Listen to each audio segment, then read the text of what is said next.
good afternoon.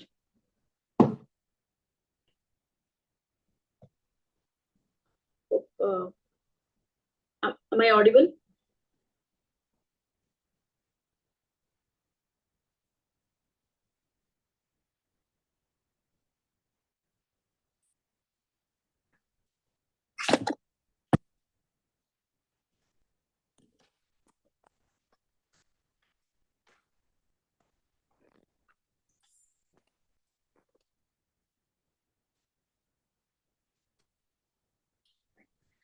So we will see some of the events or the issues that has happened in the past week. We did not have class previous Saturday, so what is possible in this session, we'll complete that. So can you give me your inputs, what all you have seen in the, or maybe the trending news you consider it as? By now you have attended various sessions and you will be able to connect to static and current affairs, if I'm not wrong. So can you give me your inputs, what all the issues or the news you have come across in the past 1 week, or maybe even 2 weeks also? So eventually during the yes, MSP was there. Okay. Yes, farmers protest. We can connect to that. We can consider it as agricultural topic. Then anything else?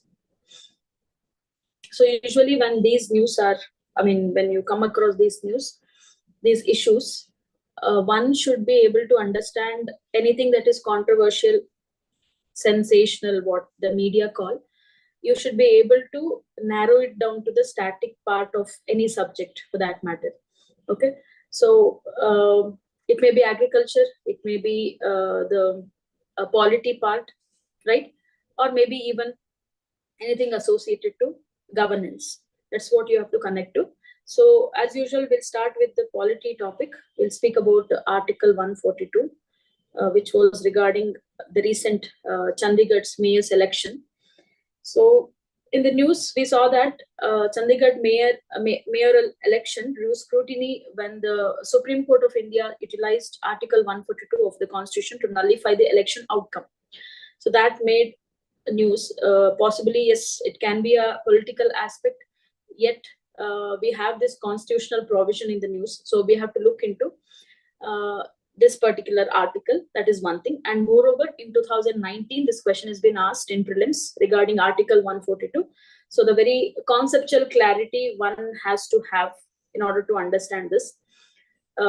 Irrespective of any issue, any political party, any ministers that is connected, this article is ultimately it comes to judiciary, the constitutional provision, and what is the crux of what is the summary of this article. Okay, so the Supreme Court utilized Article 142 to safeguard justice and maintain the integrity of the electoral process in the Chandigarh mayoral election, which was tainted by irregularities. What did we see? What kind of irregularities we saw?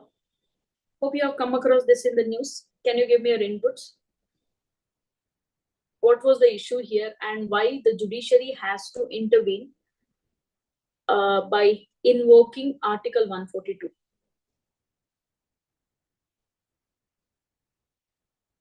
And can we hope you know the terminology such as judicial activism, judicial outreach?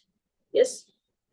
Can we attribute those two words to this particular issue or news? I want your answers. So if you can be interactive, or else it will be a monologue.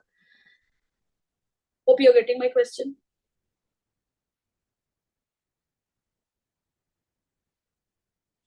ಈ ಒಂದು issue ಅನ್ನ ನಾವು judicial activism, judicial outreach ಅಂತ ಹೇಳ್ಬೋದಾ?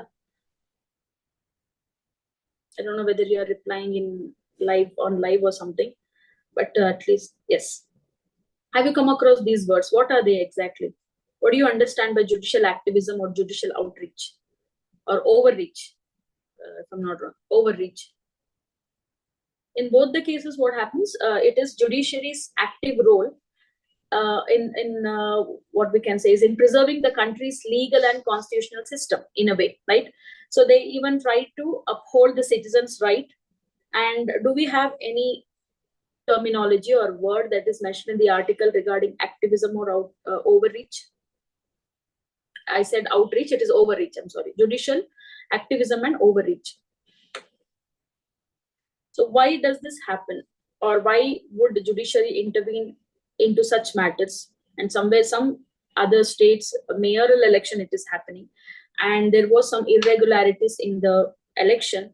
And these irregularities actually stem from the unlawful actions of the presiding officer of the election. So what happened there was he declared the winner by nullifying at least 8 votes in favor of the opponent, resulting in an erroneous outcome. So this happened, and that's the reason there was a judicial intervention. First, let's see the provisions of the Article 142, and let's also look into the examples in the past, and some of the examples or some of the cases that has happened in the past where Article 142 was invoked. And apart from that, and what do you understand by these terminologies, judicial activism and judicial overreach? Okay, so Article 142 gives the Supreme Court special powers to ensure justice in any case before it. When we say any case,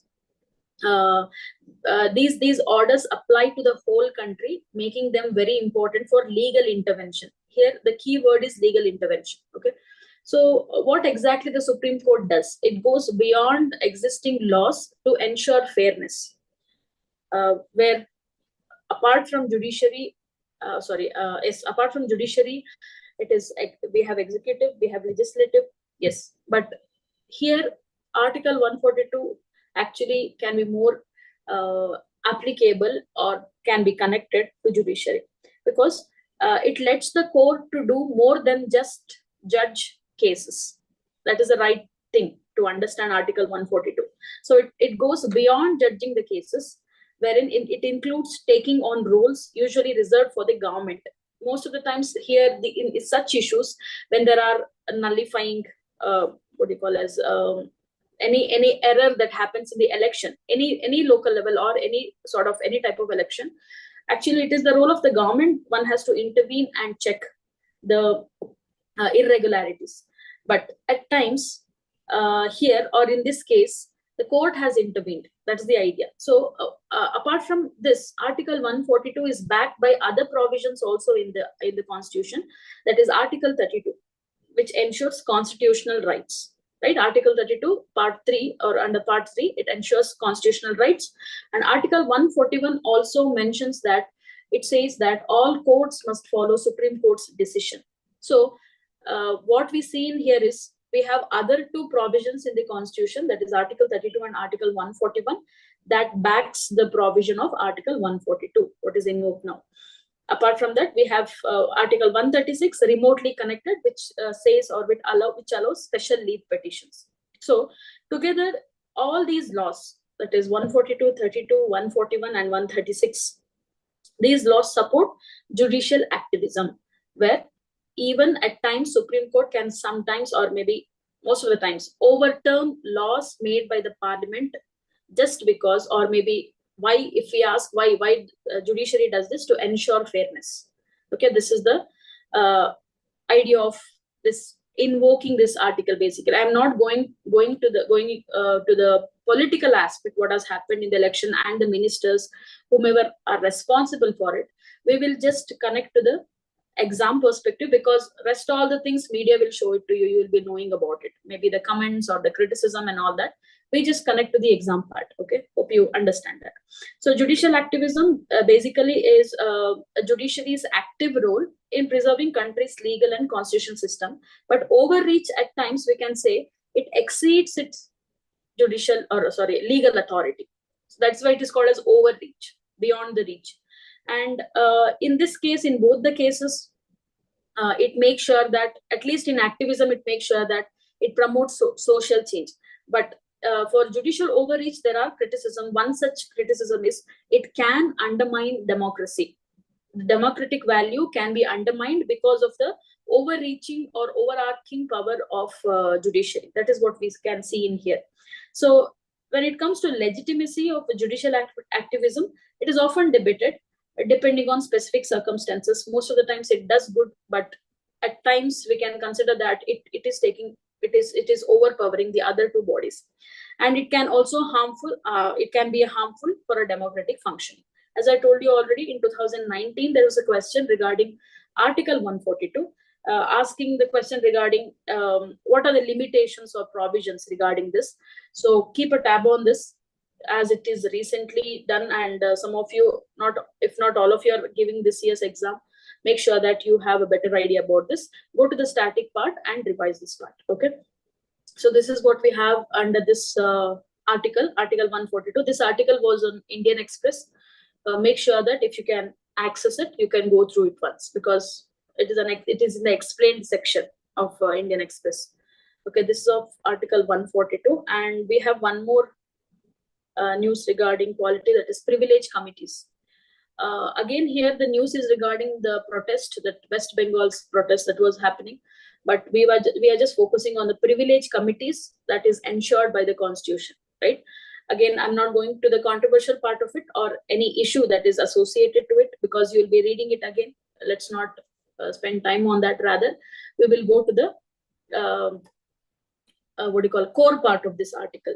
So recently the Supreme Court halted this Lok Sabha Privilege Committee's actions against the Chief Secretary, Director General of Police, and 3 other West Bengal officials.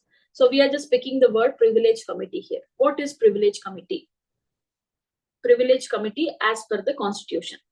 So why did Supreme Court again took this decision, and what was the need? Okay. So this decision has garnered attention and sparked discussions across various platforms due to its potential implications on the balance of power between the judiciary and legislature, as well as its impact on the autonomy of the state government. In the previous article, just before we continue this, in the previous article, I forgot to mention regarding some of the cases I told you, where Article 142 can be connected. Let me complete that and I'll come to this. One good example is, I think it is Union Carbide Corporation versus Union of India.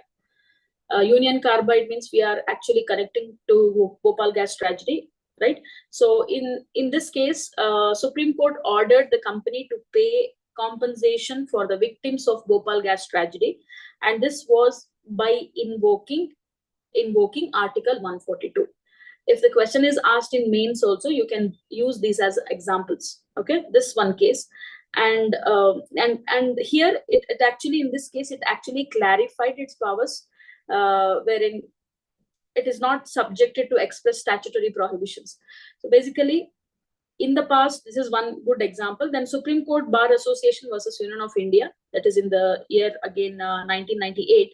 Here the Supreme Court made sure that, or emphasized again 142, saying that the court stated that these powers are curative in nature and should not be used to ignore the rights of litigants or bypass statutory provisions. So this was Supreme Court Bar Association versus Union of India. Here again, judiciary actually, it was active, we can say, or it took this concept of judicial activism. So in the past, we have certain examples. Okay, so just mentioning it. So coming back to this topic, we will simply look into what is a parliamentary, what are parliamentary privileges, what are the committees, I mean, what does it exactly mean, and how it is actually provides for what you call as for the privilege of the parliamentarians. So parliamentary privileges are essential for the efficient functioning of each house of the parliament and its committees. So when we say privilege, it is an advantage, it's a benefit for the members of the parliament. It's a benefit. What kind of benefit it is? So the primary purpose of parliamentary privilege is to protect the freedom, authority, and dignity of the parliament. That is the purpose. And it also, and members actually take up these privileges, enjoy this collectively for the protection and the preservation of its authority and dignity. So individual members are entitled to these privileges only to the extent necessary for the house to carry out its function freely. So the privileges of the parliamentarians should not actually affect the house function itself. Until then, it is all safe and they can actually use it. And moreover, it will not exempt members from societal obligations applicable to other citizens. Privilege do not mean that you are immune to any crime that you have caused, anything that is happening in the society. No, because these are the representatives. They can, they are part of protecting the authority and dignity of the parliament. They can be there, but that do not mean that they will be free from any societal obligations. They are still part of it. Okay. If you understand the conceptual, if you have this conceptual clarity, there are at times questions can be asked on this itself, like parliamentary privileges, what are its features, or maybe consider the following statement: what is right, what is correct in terms of parliamentary privileges. Okay, I don't think so the question has been asked so far on this, but anyway, it is in the news, we will look into it. So breach of privilege, that is having a privilege and you are breaking it. Breach of privilege means breaking it, occurs when these rights and immunities are disregarded by the parliamentarians or denied by any individual, and this would lead to a punishable offense or a punishable under parliamentary law. We have rules, rules of the house, so according to that it is punishable. Okay, so article here in the constitution, what do we have? Article 105 and 194 of the Indian Constitution address powers, privileges, immunities to MPs, MLAs, as well as their respective houses, members, and committees. So, in the Constitution, again, coming back to from the exam perspective, regarding parliamentary privileges, which article speaks about? It is 105 and 194. Okay, so each house reserves the right to punish actions that, while not breaches of specific privilege, constitute offenses against its authority or dignity, such as disobedience to legitimate command or libels against itself, or most of the times it is contempt also. So all this will lead to breach of what we call as the word what we use as breach of parliamentary privilege. Okay, so here the takeaway should be from this article. Here we are talking about the violence. It's an ongoing protest that is happening. It is a narrative. Whenever we see a narrative, it can take any turn in the future. And if it is actually a prominent news, because in your syllabus it is given current affairs of national and international importance. So as of now, it is happening in West Bengal, yet it has drew the attention of the public in rest of India also. But if it reaches to such a condition wherein it affects or wherein other issues are invoked, then yes, or else it is a state level problem, we can say. Yet we are taking away, we are finding this particular term in this news and we are looking into it. Every week we'll be having this. Hope you know this. Like Supreme Court might opine or something, or maybe it might give verdict or something. So we will just look into the static part in the entire article and learn about it. That is what we want. Okay. So this we had in polity. Then we'll speak about art and culture and history. That is, this article was on Indian Express. After 30 years, Buddha relics to travel to Thailand. So, you know what is relics, right? So, in many places, or maybe in the museums, or maybe in the holy places, prominent personalities, any belongings, it can be. Here it is 4 bone fragments of Lord Buddha, which was known as Kapilavastu relics, which was actually housed in the, it was in India. So after 30 years, this will be transported to Thailand, to the museum over there, that is National Museum, that is there in the news. So this year marks the inaugural transportation of the relics andre ಏನಂತಾರೆ ಕನ್ನಡದಲ್ಲಿ ಏನಂತಂದ್ರೆ ಸಂಬಂಧಪಟ್ಟ ಏನು ಪಳೆಯುಳಿಕೆ ಅಲ್ಲ, ಒಂದು ವ್ಯಕ್ತಿಗೆ ಸಂಬಂಧಪಟ್ಟ ಒಂದು ಇದು ಬಟ್ಟೆ ಆಗಿರ್ಬೋದು, ಅಥವಾ ಬೋನ್ ಫ್ರಾಗ್ಮೆಂಟ್ಸ್ ಆಗಿ ಈ ರೀತಿ ಇದರಲ್ಲಿ ಏನು ಬೋನ್ ಫ್ರಾಗ್ಮೆಂಟ್ಸ್ ಆಗಿರ್ಬೋದು, ಅವ್ರಿಗೆ ಸಂಬಂಧಪಟ್ಟಿರುವಂತಹ ಪುಸ್ತಕ ಆಗಿರ್ಬೋದು, ಏನೇ ಒಂದು, when that person is a very prominent personality in the past, in the history, or in any given country. So the way we store it, or way we consider it as a sacred idea, maybe in Christianity, in churches, we keep the saints relics, or maybe in different aspects, in different religion or different belief, if any prominent personality is part of this ಅವಶೇಷಗಳು ಅಂತ ಹೇಳ್ಬೋದು. Yes. So ಇದು ನಮ್ಗೆ ಇಲ್ಲಿ ನಮ್ಗೆ news ಆಗಿ ನೋಡ್ಬೇಕಾಗುತ್ತೆ. When we look into the topic as such, again, Buddhism is a very favorite topic or a pet topic of UPSC. In one or the other way, remotely also, there will be a question. Okay, you might wonder sitting in the exam hall, like, where did I even read this topic about it? It doesn't matter. If Buddhism is there in the news, throughout the year, we'll be having a number of times. Adidre, adr bagge questions irutte anta artha. There will be certain questions. Okay, in one or the directly or indirectly, it will be asked. So this is a cue for you, or this is a clue for you, hint for you to revisit the topic Buddhism and know anything and everything about Buddhism. Revising. This is a revision time. You have to do that. Okay. So this year also marks the inaugural transportation of the relics of two principal disciples of Buddha, that is Sariputta and Mahamoggalana. It is given. Hope I'm pronouncing it right. Alongside the remains of Buddha from Sanchi in Madhya Pradesh. So, ಈ ವರ್ಷ ಇದೆರಡು ಇವರಿಬ್ರು disciples ರಿಲಿಕ್ಸ್ ನನ್ನು transport ಮಾಡಿದಂತ inaugural ವರ್ಷ ಆಗಿರೋದ್ರಿಂದ, so this will actually impact, or this is actually a prominent news in the area of the very faith, we can say. So what are the key points here? Actually, these relics are excavated from Piprawa, Uttar Pradesh, once part of Kapilavastu. So discovered in 1898 by William Claxton Pep. Inscribed casket found with the references to Buddha's relics. So Buddha attained salvation in Kushinagar, cremated by Mallas. And here is where we found this. And relics divided among various communities also. Because in Buddhism also we have various sects, various groups, correct?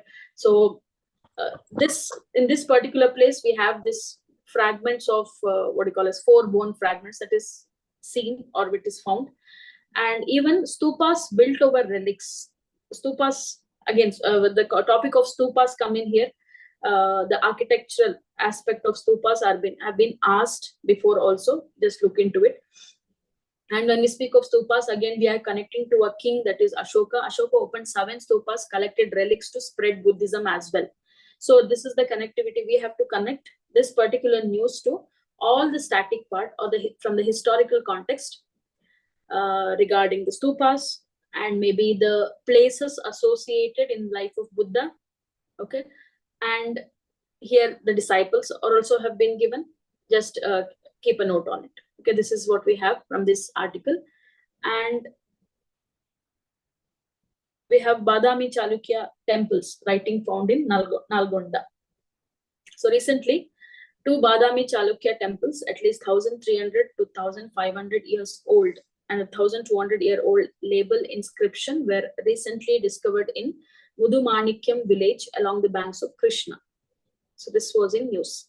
Now, every year, or maybe by the time you give your exams, regarding the inscriptions found, or maybe any artifacts found, that will be there. But it is, what do you call it? It can be surreal to learn every other inscriptions throughout the year, but we cannot take a chance when it is given.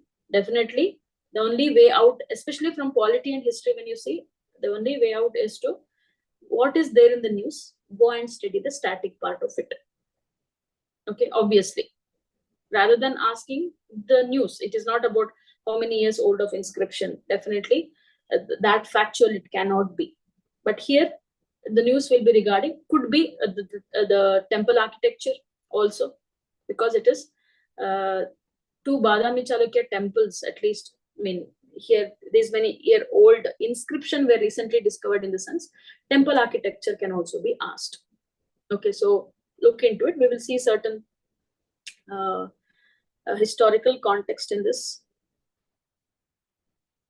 So when we speak of the Chalukya dynasty, it was founded by Pulakeshi the first in 550 and established or Vatapi or Badami as its capital. And historians refer to Pulakeshi the first and his descendants as the Chalukyas of Badami. Okay, so the empire controlled, actually the areas that were controlled by Chalukyas of Badami would be Karnataka and parts of Andhra Pradesh in the Deccan region. This was the region. And Pulakeshi II expanded the Chalukya Empire northward as well, defeating Harsha. That is also said, that is defeating Harsha on the banks of the river Narmada. Here we are just discussing the highlights. You have to, what do you call, you might have to look into even beyond this. I mean, from your NCRT, it could be whichever materials you are referring to, just look into it. So he also conquered the Vishnu Kundins in southeastern Deccan. We are talking about Pulakeshi II here. And however, Pallava Narasimhavarman seized Vatapi, reversing Pulakeshi II's victories. We are talking about, and we are bringing Pallavas here now, right? So Chinese traveler Huan Sang visited the court of Pulakeshi II, and even Persian Emperor Khusrau II exchanged ambassadors with him. So we are picking the highlighted parts of this Chalukyas, and also how they are connected with Pallavas. Rest all you might have learned in the classroom learning will be there regarding the entire dynasty. So you can look into it. Then the dynasty faced internal feuds after Pulakeshi II's death, but recovered under Vikramaditya I, who expelled the Pallavas from Badami. Vikramaditya I here. So Vikramaditya II reached the empire's zenith by defeating again Pallava Nandivarman II and capturing Kanchipuram. So we can see this various dynasties in the Deccan region, that is Chalukyas of Badami, Pallavas especially. So how they are connected in here, and what are their contributions, or maybe it may be art and architecture, or maybe their victories and the titles. All these have to be looked into. So the Rashtrakuta Danti Durga ended the Badami Chalukya rule by overthrowing the last king Kirtivarman I in 753. So here, after the the last king, that is Kirtivarman I. So Rashtrakuta, that is Danti Durga, Rashtrakuta king, the Danti Durga, he ended this Badami Chalukya rule, we can say. At their height, the Badami Chalukyas ruled over a vast territory from Kaveri to Narmada rivers. That was their, the region. When we have to demarcate it, it is Kaveri to Narmada rivers, we can say, these two rivers. And in here, it is about the inscription. Maybe the more prominence is given to Chalukyas of Badami, but we never know about UPSC's perspectives. It could even ask about the other dynasties who are connected to this particular region. Okay, so make sure you look into that.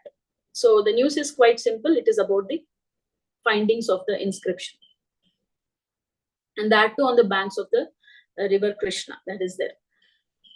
And moving on, we'll take up a topic in geography, that is INCOIS or INCOIS and ISRO have initiated a collaborative project aimed at providing ongoing monitoring and issuing operational forecast alerts for rip currents. So the topic in here is rip currents, and we can see that we have two organizations that are involved in this. And why do we need this, and what are these, and why we are looking into this? This article was on Hindu. So following an initial experimental study, continuous monitoring and identification of rip channels along Visakhapatnam beaches, notably the RK beach with a high number of drownings has begun. In the sense, we are talking about the Visakhapatnam beaches, we have seen such incidents of drowning, and that is because of a current, a type of a current called as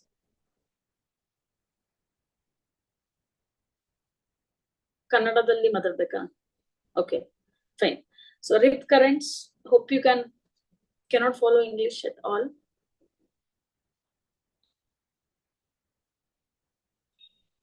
Any trouble with that?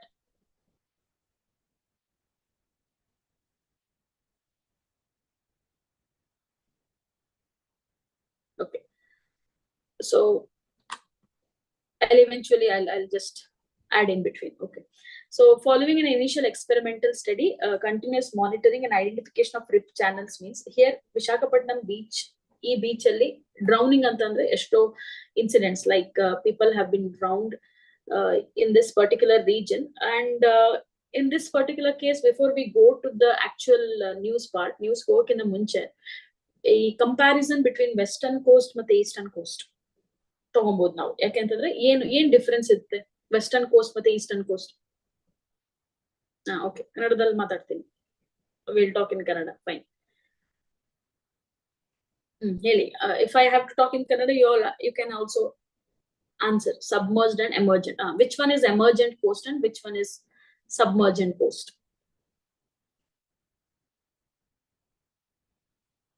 And can we also say, we are talking about Visakhapatnam beach here, so on the eastern side, because of emergent coast, yes, eastern is emergent ಆಗಿರೋದ್ರಿಂದ western is submergent ಆಗಿರೋದ್ರಿಂದ, correct. So ಇಲ್ಲಿ ಏನಂತಂದ್ರೆ ಜಾಸ್ತಿ delta formation ಇರುತ್ತೆ.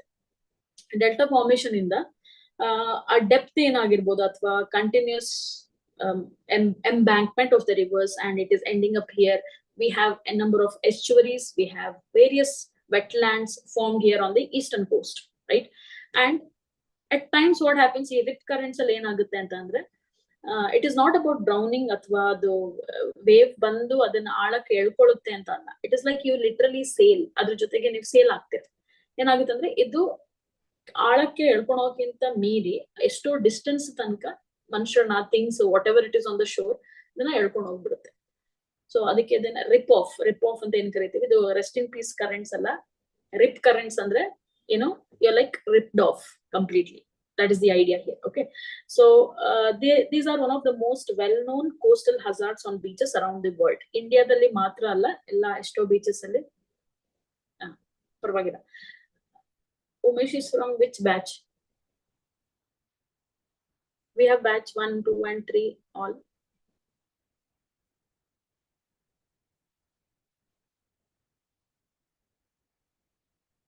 Okay, so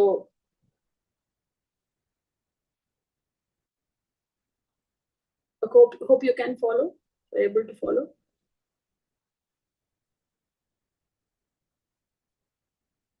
Trouble with the audio?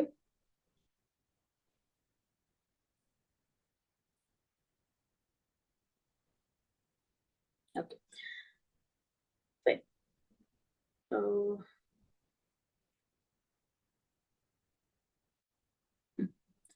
So I'll just, you can look at this image here. On the one side we have ಇಲ್ಲಿ ಈ ಕಡೆ ನಮಗೆ ಶೋರ್ ಇರುತ್ತಲ್ವಾ ಇಲ್ಲಿ. So because of the tidal currents, ಎಲ್ಲಿ ತನಕ ಒಂದು ಡಿಸ್ಟೆನ್ಸ್ ತನಕ ಇದ್ರದ್ದು ಫೋರ್ಸ್ ಇರುತ್ತೆ, ರಿಪ್ ಕರೆಂಟ್ ಫೋರ್ಸ್ ಇರುತ್ತೆ. And there is an escape chance here, escape place also, as you can see in the image here. So ಅದಕ್ಕೋಸ್ಕರ ಫಸ್ಟ್ ಸ್ಟಡಿ ಮಾಡಿ ಯಾವ ಬೀಚ್ ಅಲ್ಲಿ, ಎಸ್ಪೆಷಲಿ ವಿಶಾಖಪಟ್ಟಣಂ ಬೀಚ್ ಅಲ್ಲಿ ಈ ಪ್ರಾಬ್ಲಮ್ ಇರೋದ್ರಿಂದ, to make a safer beach. ಈಗ ನೀವು ಜೆಟಿಸನ್ಸ್ ಅಂತ ಕರಿತೀವಿ ನಾವು, ನೋಡಿರ್ಬೋದು. ಈಗ what would you understand jettisons, wherein a prolonged or elongated built, I mean, what do you call as a construction near the shore, wherein to maintain, to maybe to tackle, to control, to regulate the waves on the beach. So ಆ ರೀತಿಯಾಗಿ ಎಲ್ಲೆಲ್ಲಿ ಅದು identify ಮಾಡ್ತಾರೆ, rip currents ಎಲ್ಲೆಲ್ಲಿ ಆಗಿದೆ ಅಥವಾ ಎಲ್ಲೆಲ್ಲಿ past incidents ಆಗಿದೆ, ಅದನ್ನ ಚೂಸ್ ಮಾಡಿ they'll make sure that coastal hazards ಆಗದಾಗೆ ತಡೆಗಟ್ಟೋದು ಅಂತ. ಇವಾಗ ನೀವೆಲ್ಲ ಬೀಚ್ ಹೋಗಿದ್ದಾಗ ನೀವು ನೋಡಿರ್ತೀರ, they will be having coastal guards. They'll make sure that there are certain points, there are certain areas where you are not allowed to go beyond it, right? So most of the times it because of the past incidents, ಎಷ್ಟೋ ಸಲ ಈ drowning ಆಗಿರ್ಬೋದು, ಅಥವಾ ಈ wave action ಇಂದ ಆಗಿರ್ಬೋದು, ಅಥವಾ ಆಳ ಜಾಸ್ತಿ ಆಗಿರ್ಬೋದು, ಅದರಿಂದಾಗಿ ಎಲ್ಲಿ ಕರೆಂಟ್ಸ್ ಎಫೆಕ್ಟ್ ಮಾಡುತ್ತೆ ಅಂತ ಮಾರ್ಕ್ ಮಾಡಿಟ್ಟಿರ್ತಾರೆ. ಸೊ ಇದು ಇತ್ತೀಚೆಗೆ ತುಂಬಾ ಇಶ್ಯೂಸ್ ಆಗ್ತಿರೋದ್ರಿಂದ ಇದ್ರ ಬಗ್ಗೆ ನ್ಯೂಸ್ ಅಲ್ಲಿ ಇದೆ.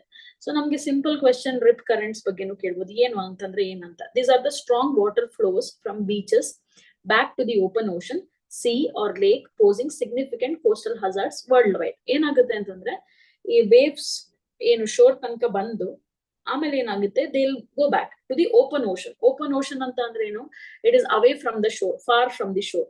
The other word for open ocean is pelagic zone ಅಂತ ಕರಿತೀವಿ, ecologically pelagic zone. Pelagic zone, open ocean ಅಂತ ಅಂದ್ರೆ it is almost really far from the shore, wherein in this particular ecosystem you can literally find the larger predators.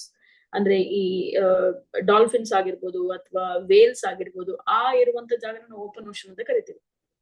So ಆ distance ತನಕ ಎಳ್ಕೊಂಡು ಹೋಗುವಂತ strength ಇರುತ್ತೆ ಈ currents. And this is literally a coastal hazard. ಇಲ್ಲಿ continental shelf ಅಲ್ಲಿ ನೀವೀಗ geographically ಓದಿರ್ತೀರಲ್ವಾ, continental shelf, slope, rise, right? Rise, then we have abyssal plain, mid oceanic ridges and all that. ಈ ಕಾಂಟಿನೆಂಟಲ್ ಶೆಲ್ಫ್ ಅಂತ ಏನ್ ಕರಿತೀವಿ, ಅದೇ ಶಾಲೋ. ಅದರಿಂದ ಮೀರಿ ಹೋದ್ರೆ ಏನಾಗುತ್ತೆ, ಆಳ ಜಾಸ್ತಿ ಆಗ್ತಾ ಹೋಗುತ್ತೆ. ಈ ಓಪನ್ ಓಷನ್ ಏನು, it is away from the continental shelf. So ಈ ರಿಪ್ ಕರೆಂಟ್ಸ್ ಏನ್ ಮಾಡುತ್ತೆ ಅಲ್ಲಿ ತನಕ ಹೇಳ್ಕೊಂಡು ಹೋಗುತ್ತೆ ಅಂತ. Then it is very difficult to a person, especially even if the person knows swimming also, it is one thing and one can imagine what would happen, right? So ಅದಕ್ಕೋಸ್ಕರ ಇದನ್ನ ಏನು ಈ ಕೋಸ್ಟಲ್ ಹಜಾರ್ಡ್ ನ check ಮಾಡಕ್ಕೆ ಈ program ತಗೊಂಡ್ರೆ. So why are they formed? ಯಾತಕ್ಕೋಸ್ಕರ ಆಗುತ್ತೆ ಈ ರಿಪ್ ಕರೆಂಟ್ಸ್ ಅಂತ? They form due to the beach topography occurring in both rocky and sandy areas.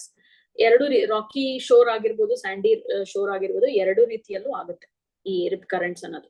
So beach topography includes features like dunes, marshes, sand bars, piers, reefs around which rip currents often develop. ಎಲ್ಲೆಲ್ಲಿ develop ಜಾಸ್ತಿ ಆಗುತ್ತೆ ಅಂತಂದ್ರೆ ಇದಕ್ಕೆ ನಿಮ್ಗೆ ಒಂದು ಐಡಿಯಾನು ಸಿಗುತ್ತೆ. ಯಾಕಂದ್ರೆ ಈ ಸ್ಯಾಂಡ್ ಬಾರ್ ಅಂದ್ರೆ ಏನು, ಸ್ಯಾಂಡ್ ಬಾರ್ ಸ್ಪಿಟ್ ಅಂತ ಏನಂತ ಕರಿತೀವಿ. ದೀಸ್ ಫಾರ್ಮೇಶನ್ಸ್ ನೀವು ಇದೆಲ್ಲ ಫಾರ್ಮೇಶನ್ಸ್ ನೀವು ಜಿಯೋಗ್ರಫಿಲಿ ಓದಿರ್ತೀರಲ್ವಾ. ಸ್ಯಾಂಡ್ ಬಾರ್ ಅಂತಂದ್ರೆ is excess sedimentation that is form near the beaches and reefs ಆಗಿರ್ಬೋದು. Marsh again best example is the vegetation near the coastal region ಆಗಿರ್ಬೋದು. Dunes are like the desert region. ಈ ಜಾಗಗಳಲ್ಲಿ ಜಾಸ್ತಿ. ಮತ್ತು ಇದು eastern coast ಅಲ್ಲಿ ನೋಡ್ತಿರೋದ್ರಿಂದ ನಾನು ಹೇಳ್ತಾ ಇದ್ದೇನೆ, when we compare it is an emergent coast, delta formation is more, so that could be also the reason. Okay, so the other points are cut off here. I'll just read this part. When you receive the slide, you can go through that. So hope you got the idea of it. What is rip currents? So these currents can emerge in gaps between sandbars, piers, or sections of a reef where obstacle prevent waves from flowing directly back to the sea. Okay, so this is what we have here. As it is regarding rip currents, again coming back to the article itself, ಇದ್ರ ಬಗ್ಗೆ hazards, coastal hazards ಅಂತ ಆಗಿರ್ಬೋದು, ಅದ್ರ ಬಗ್ಗೆ questions ಕೇಳ್ಬೋದು. ಇಲ್ಲ ಅಂತಂದ್ರೆ simply knowing about ocean currents will do. as I told you, ಏನೇ ನ್ಯೂಸ್ ಅಲ್ಲಿ ಯಾವುದೇ ರೀತಿಯಾದ ಆರ್ಟಿಕಲ್ ಇದ್ರೂ finally you just try to connect the peripheral aspect of the news. That is what we have to do. Every news in whichever subject it matters. Okay, that is to be on the safer side. ಯಾಕೆ ಆ ತರ ಆಗುತ್ತೆ ಅಂತಂದ್ರೆ ನಾವು question paper ನೋಡಿದಾಗ 80% it looks like current affairs, ಅಥವಾ ಒಂದೊಂದ್ಸಲ static questions ಕೇಳಿದಾಗ ಔಟ್ ಆಫ್ ದ ಬ್ಲೂ ಎಲ್ಲಿಂದ ಕೇಳಿದ್ದಾರೆ ಅಂತ ನಾವು ನೋಡ್ತಾ ಇರ್ತೀವಿ. Entire 100 questions will be, I mean ಎಲ್ಲಾ ಕ್ವೆಶನ್ಸ್ ಏನಾಗಿರುತ್ತೆ ಅಂತಂದ್ರೆ ಕರೆಂಟ್ ಅಫೇರ್ಸ್ ಅಲ್ಲೇ ನಮ್ಗೆ ಕ್ಲೂ ಇರುತ್ತೆ. ಒಂದೊಂದು ತೀರಾ ಸ್ಟಾಟಿಕ್ ತರ ಕಾಣಿಸ್ಬಿಡುತ್ತೆ, ಒಂದೊಂದು ಗೊತ್ತಾಗುತ್ತೆ ನಿಮ್ಗೆ, ಓಕೆ ಇದನ್ನ ಕರೆಂಟ್ ಅಫೇರ್ಸ್ ಅಲ್ಲಿ ಓದಿರ್ತೀವಿ ಅಂತ. ಅದಕ್ಕೋಸ್ಕರ so that is the reason you have to always revise to the static part. ಇದೆಲ್ಲ ನಿಮ್ಗೆ ಕ್ಲೂ. ಪ್ರತಿ ವಾರನೂ ಈ ತರ ಕ್ಲಾಸಸ್ ಆದಾಗ so you have to write down, okay ಈ ಟಾಪಿಕ್ ನಾನು ಓದ್ತಾ ಇದ್ದೀನಿ, ಅಥವಾ ನೀವು ಓದ್ತಾ ಇರ್ಬೇಕಾದ್ರೂ ಅಷ್ಟೇ. When you read your news also, okay ಈ ನ್ಯೂಸ್ ಓದ್ಕೊಂಡೆ ನಾನು, ಇದು ಯಾವ ಟಾಪಿಕ್ ಗೆ ಸಂಬಂಧಪಟ್ಟಿರ್ಬೋದು. Okay, I give you an example in the past how you can connect with. ಈಗ ಪ್ರಸ್ತುತ maybe in the previous session I think we have discussed it, liquid fertilizer ಅಂತ, nano DAP, di ammonium phosphate. Okay, so for India's fertilizers indigenously developed ಅಂತ ಇಂದು paper ಅಲ್ಲಿ article ಬಂದಿತ್ತು. ಯಾವುದು nano DAP ಇದೆನಾ?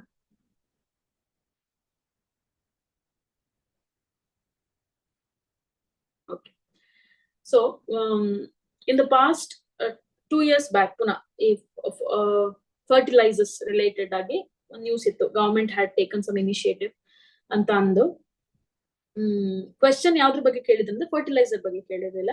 They had asked question on phosphorus cycle. Biogeochemical cycle is a static part in ecology, but the news is regarding some fertilizer here, phosphatic fertilizer. But the question is on the static part of it. So ಆ ರೀತಿಯಾಗಿ ಏನು what do you say connect ಮಾಡ್ಕೊಳ್ಬೇಕಾಗುತ್ತೆ. Okay, so here the correct word is ocean currents. Okay, ocean currents ಅನ್ನು ನೀವು connect ಮಾಡ್ಕೊಂಡು you just revise the same thing from geography part. Then we'll talk about disinflation. So the news is regarding RBI alert on food prices with recurring food price shocks and renewed flash points on geopolitics. ಈಗ ಇಲ್ಲಿ ಎರಡು ವಿಷಯ, ಒಂದು economy ಮತ್ತು ಇನ್ನೊಂದು ಜಿಯೋಪಾಲಿಟಿಕ್ಸ್ R international relations ಅಂತ ಹೇಳ್ಬೋದು. ಯಾವುದೇ ಒಂದು ಗ್ಲೋಬಲ್ ಲೆವೆಲ್ ಅಲ್ಲಿ ಯಾವುದೇ ರೀತಿಯಾದ ಚೇಂಜಸ್ ಆದ್ರೂ, ಚೇಂಜಸ್ ಆದಾಗ ಏನಾಗುತ್ತೆ ಅಂತಂದ್ರೆ ನ್ಯಾಷನಲ್ ಲೆವೆಲ್ ಅಲ್ಲಿ, ಡೊಮೆಸ್ಟಿಕ್ ಲೆವೆಲ್ ಅಲ್ಲಿ ಯಾವ ರೀತಿಯಾದ ಪರಿಣಾಮ ಬೀರುತ್ತೆ ಅಂತ. ಯಾವುದೇ ಫುಡ್ ಪ್ರೈಸಸ್, ಈಗ ನಮ್ಗೆ ಫುಡ್ ಕ್ರಾಪ್ಸ್ ಆಗಿರ್ಬೋದು, ಅಥವಾ ನಾವು ಕನ್ಸ್ಯೂಮ್ ಮಾಡುವಂತ ಗೂಡ್ಸ್ ಆಗಿರ್ಬೋದು, ಅಥವಾ ಆಯಿಲ್ ಆಗಿರ್ಬೋದು, whether we are consuming it or we are using for any other purpose economically also, world level ಅಲ್ಲಿ ಆಗ್ತಿರುವಂತ ಚೇಂಜಸ್ ನ್ಯಾಷನಲ್ ಲೆವೆಲ್ ಅಲ್ಲಿ ಇಂಪ್ಯಾಕ್ಟ್ ಮಾಡುತ್ತೆ ಅನ್ನೋದು ಒಂದು ಐಡಿಯಾ ಇದೆ. So the governor of the Reserve Bank of India, Mr. Shaktikant Das, has expressed concerns about the ongoing disinflation. If inflation ಬಗ್ಗೆ ಕೇಳ್ತೀರಾ, deflation ಬಗ್ಗೆ ಕೇಳ್ತೀರಾ, in static economics part you might have learned various terminologies, right? Before we go to the article, let me tell you this.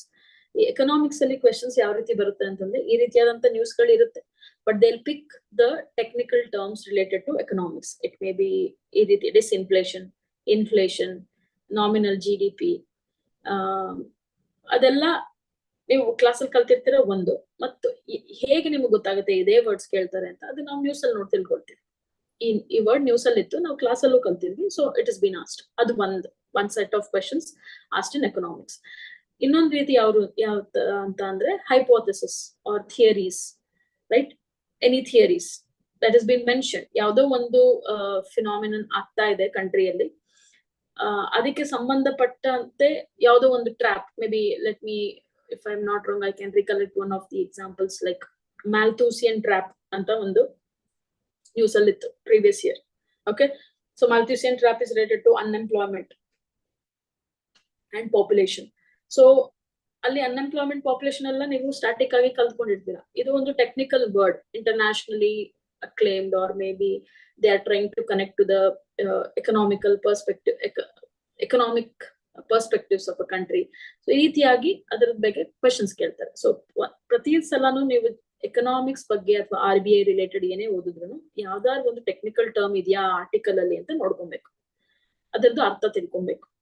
Okay, so yes, we will look into the news. So the governor of RBI has expressed concerns about the ongoing disinflation process being challenged by recurring food price shocks and renewed tensions in geopolitics. The idea in here is, ಮತ್ತಿನ್ನೆಲ್ಲೋ ಆಗ್ತಿರೋದು changes ಇಂದ ಇಲ್ಲಿ ನಮ್ಗೆ food prices ಜಾಸ್ತಿ ಆಗ್ಬೋದು, price shock ಆಗ್ಬೋದು, ಅಥವಾ ಆಗ್ತಾ ಇದೆ ಅನ್ನೋದನ್ನ ಒಂದು ಅಲರ್ಟ್ ಕೊಟ್ಟಿದ್ದಾರೆ ಅಷ್ಟೇ. ಇದು news. Okay, so the central bank has been thwarted in its endeavors to reduce inflation to the mandated target of 4% due to recurrent food price shocks. Andre, not only it is alerting, it is also telling that they have been thwarting, or they have been trying to make sure that inflation has to be reduced. Inflation na reduce madbeku. Can anyone tell me what is inflation? What is inflation?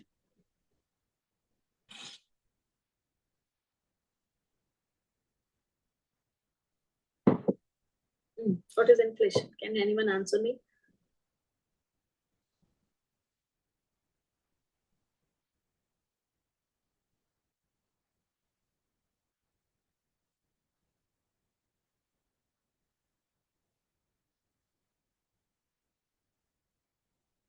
Rising the price of goods and services. ಪ್ರಚಲಿತ ಘಟನೆಗಳು, geography, economy related. Question paper.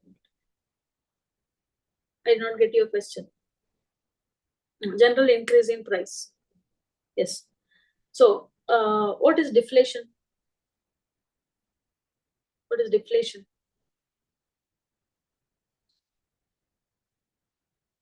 Can we say, is it the opposite of inflation? Inflation is a persistent rise in price. No. Then what? What is deflation? Here the word what we are looking into is disinflation. Is the disinflation and deflation same?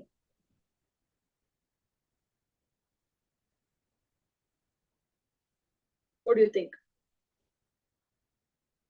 Meanwhile, I'll just read the third point also. You can answer this question. Disinflation is negative rate of inflation. Okay. And deflation is?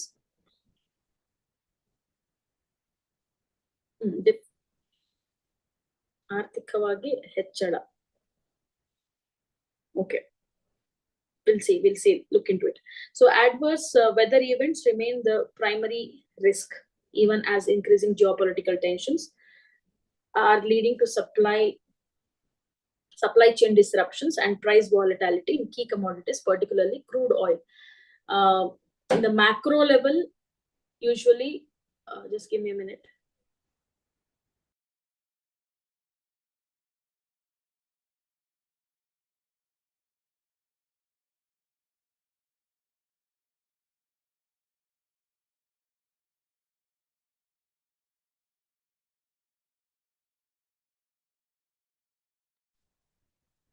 Okay. So adverse weather events remain the primary risk, even as increasing geopolitical tension. Illೇ war ಅಥವಾ ಯಾವುದೇ ರೀತಿಯ geopolitical tension ಆದ್ರೂ food price ಅಲ್ಲಿ increase ಆಗೋದಕ್ಕೆ, especially the crude oil ಆಗಿರೋದಕ್ಕೆ weather ಅಥವಾ climate change it's the major reason, we can say.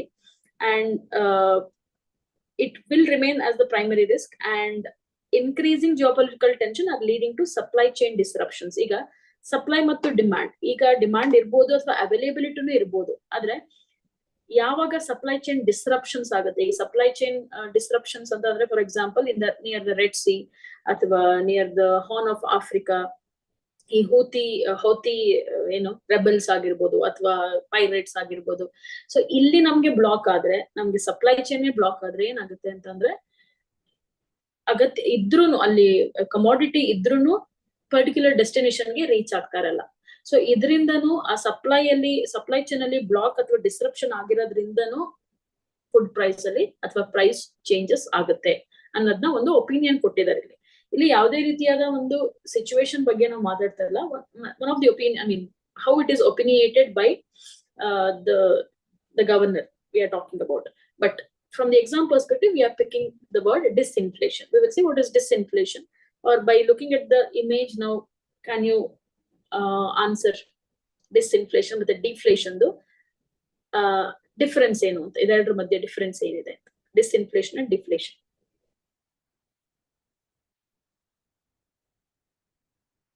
So inflation is increase in price, correct? Rising the price of goods and services, adu inflation. Deflation, can we say it is reducing? And what is disinflation here? Again, it looks similar to inflation only. Difference ಏನು ಅಂತಂದ್ರೆ, it is almost similar to inflation, but we have a particular attribute here where we can see disinflation is a decrease in the rate of inflation over time, meaning the prices are still rising but at a slower pace than before. When compared to inflation, the pace ಏನಿರುತ್ತೆ, ಆ speed ಏನಿರುತ್ತೆ,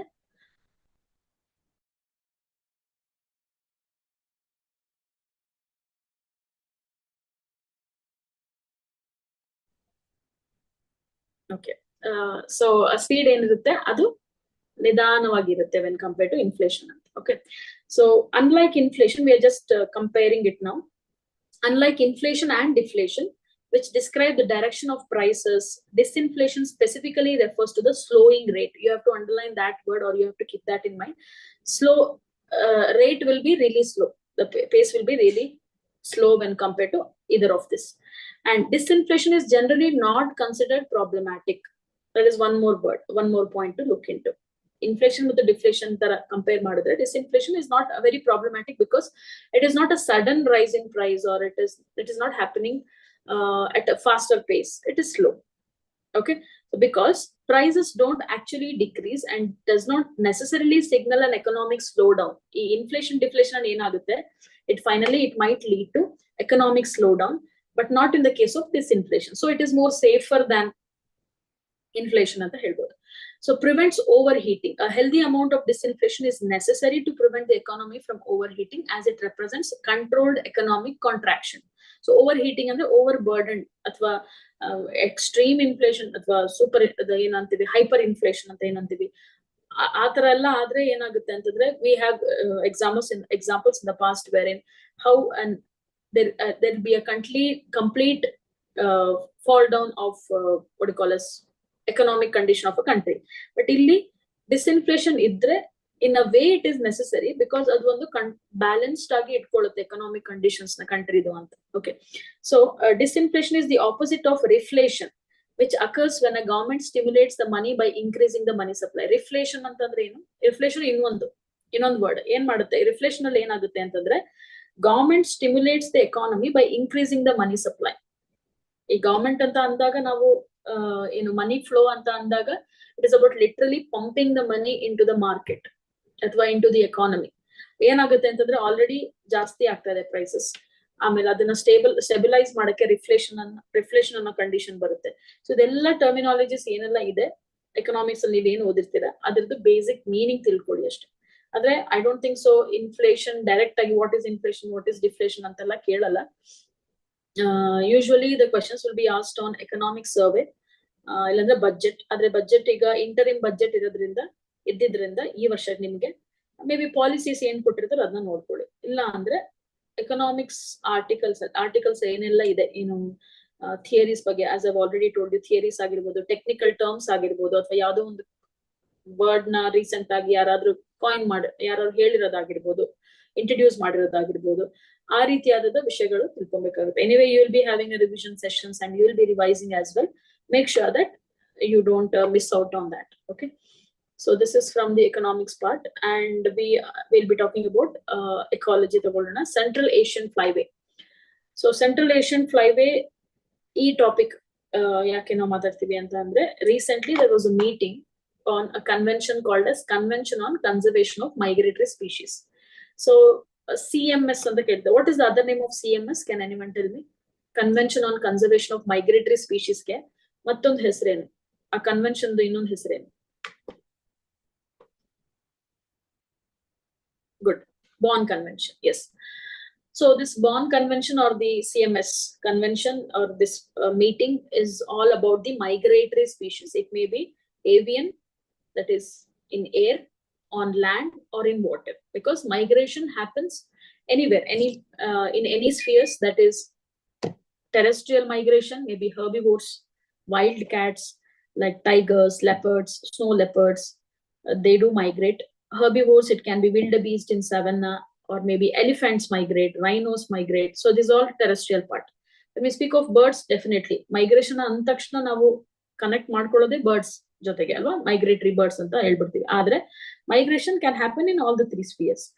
Marine ಅಂತ ಬಂದಾಗ ಅಥವಾ aquatic migration ಅಂತ ಬಂದಾಗ best example would be turtles, whales, dolphins. They do migrate. Even certain fish species migrate. So likewise, we see migration is a very natural aspect of many species. It is like an alternative to the species wherein ಯಾಕೆ migration species ತಗೊಳ್ತಾರೆ ಅಂತಂದ್ರೆ, ಯಾವಾಗೆಲ್ಲ ಆ ಜಾಗದಲ್ಲಿ food ಇಲ್ಲದೆ ಇರ್ಬೋದು ಅಥವಾ ನೀರಿನ ಕೊರತೆ ಇರ್ಬೋದು, obviously there is a tendency to move out. ಎಲ್ಲಾ ಪ್ರಾಣಿಗಳಿಗೂ ಅಥವಾ ಎಲ್ಲಾ ಜೀವಿಗಳಿಗೂ ಆ ಟೆಂಡೆನ್ಸಿ ಇರಲ್ಲ. ಯಾಕೆಂತಂದ್ರೆ they like to adapt there. ಅದಕ್ಕೆ ನಾವು ಎಕಾಲಜಿಯಲ್ಲಿ if you remember, we have learned about hibernation, estivation and all that. ಯಾವ ಪ್ರಾಣಿಗಳಿಗೆ ಮೈಗ್ರೇಟ್ ಮಾಡಕ್ಕಾಗಲ್ಲ, ಅದೇನ್ ಮಾಡುತ್ತೆ? ಅಲ್ಲೇ ಇರ್ಬೇಕಾಗುತ್ತೆ, ಅಡಾಪ್ಟ್ ಮಾಡ್ಬೇಕಾಗುತ್ತೆ. ಬಟ್ ಎಷ್ಟು ಮೆಜಾರಿಟಿ ಅಂತ ಬಂದಾಗ, ಒಂದು ಹೈಯರ್ ಪರ್ಸೆಂಟೇಜ್ ಅಂತ ಬಂದಾಗ ಎಷ್ಟೋ ಜೀವಿಗಳು ಮೈಗ್ರೇಟ್ ಆಗೇ ಆಗ್ತವೆ. Extreme winter, extreme summer, dry spells, species do not stay, they migrate. ಆದ್ರೆ ಬರೀ ಫುಡ್ ಮತ್ತು ವಾಟರ್ ಇದೆರಡಕ್ಕೆ ಮಾತ್ರ ಮೈಗ್ರೇಟ್ ಆಗಲ್ಲ. at times they also migrate for breeding, or at times ಅನ್ನಕ್ಕಿಂತ ಹೆಚ್ಚಾಗಿ breeding is one more very good reason for reproduction. They do migrate. Okay, so that is the background here. So recently COP14, the 14th meeting of this convention was held in, if I'm not wrong, in Samarkand in Uzbekistan ಅಲ್ಲಿ ಈಗ ಈ last week ಅಲ್ಲಿ ನಡೀತಾ ಇತ್ತು, ಸಮರ್ಖಂಡ್ ಅಲ್ಲಿ ಇತ್ತು. So ಈ ಜಾಗದಲ್ಲಿ ಈ ಕನ್ವೆನ್ಷನ್ ಮತ್ತೆ ಅದ್ರ ಔಟ್ಕಮ್ಸ್ ನಾವ್ ಆಮೇಲೆ ನೋಡ್ತೀವಿ. ಯಾಕಂತಂದ್ರೆ ಇದು let the meeting get over, maybe it is done, I guess. Outcomes ನೋಡ್ಕೋಬೇಕಾಗುತ್ತೆ. Maybe next week we will see what are the results, ಏನಾಗಿತ್ತು ಮೀಟಿಂಗ್ ಅಲ್ಲಿ ಅಂತ. ಬಟ್ ಇಲ್ಲಿ ನ್ಯೂಸ್ ಇರುವಂತದ್ದು ಒಂದು ಸೆಂಟ್ರಲ್ ಏಷ್ಯನ್ ಫ್ಲೈವೇ ಅಂತ. ಸೆಂಟ್ರಲ್ ಏಷ್ಯನ್ ಫ್ಲೈವೇ ಅಂದ್ರೆ ಒಂದು pathway for the birds, especially birds, wherein they use particular route to travel or maybe to fly from one country or from one end to another. The Central Asian Flyway anta andaga all the way from Siberia, Russia, allinda start ಮಾಡಬಹುದು. So they even fly over India and end up in somewhere in Africa. or what say South Africa or maybe Australia. It depends. Tropical regions, even India, they might end up allೂ ಆಗ್ಬೋದು. ಆದ್ರೆ central Asian Flyway ಅಂದಾಗ ಒಂದು path ಆಗಿರುತ್ತೆ, ಇಂಡಿಯಾದಲ್ಲಿ end up ಆಗ್ಬೋದು ಅಥವಾ India ಮೇಲೆ pass ಆಗಿ ಹೋಗ್ಬೋದು ಆ ತರ. One good example I tell you, Amur Falcon or Amur Falcon, how you pronounce Amur Darya river that flows between Russia and China. So Amur Falcon are birds of prey anta ಕರಿತೀವಿ, PREY, prey ಅಂದ್ರೆ raptors. ಅದು ಈ falcon, hawks, eagles ಅದೆಲ್ಲ birds of prey ಕೆಳಗೆ ಬರುತ್ತೆ. So ಇದು ಒಂದು Amur falcon, they fly all the way from Siberia and actually their destination is South Africa. Okay, they pass over, or maybe rather than saying pass over, they actually stop over in India. ಅದು ಎಲ್ಲಿ stop ತಗೊಳುತ್ತೆ ಅಂತಂದ್ರೆ ನಾಗಾಲ್ಯಾಂಡ್ ಅಲ್ಲಿ ಒಂದು ಒಂದು ಜಾಗ ಇದೆ, ಡೋಯಾಂಗ್ village ಅಂತ. ಸೊ ಈ ಜಾಗದಲ್ಲಿ stop over, they are not breeding over there, they are continuing their journey. They end up in South Africa and they end up in they return to Russia or Siberia. So India took up this project because for a very long time these birds were not making their way back home. I don't know, I have mentioned this. For some of you, you will be knowing. Some of you, the very recent batch, I might have not mentioned this. Hope you're getting my point. So illenagutte ee birds, ee falcons en barutte, these Nagas or the tribes, the people in the Doyang village, nicely they will hunt down these birds. So many birds were not making their way back home.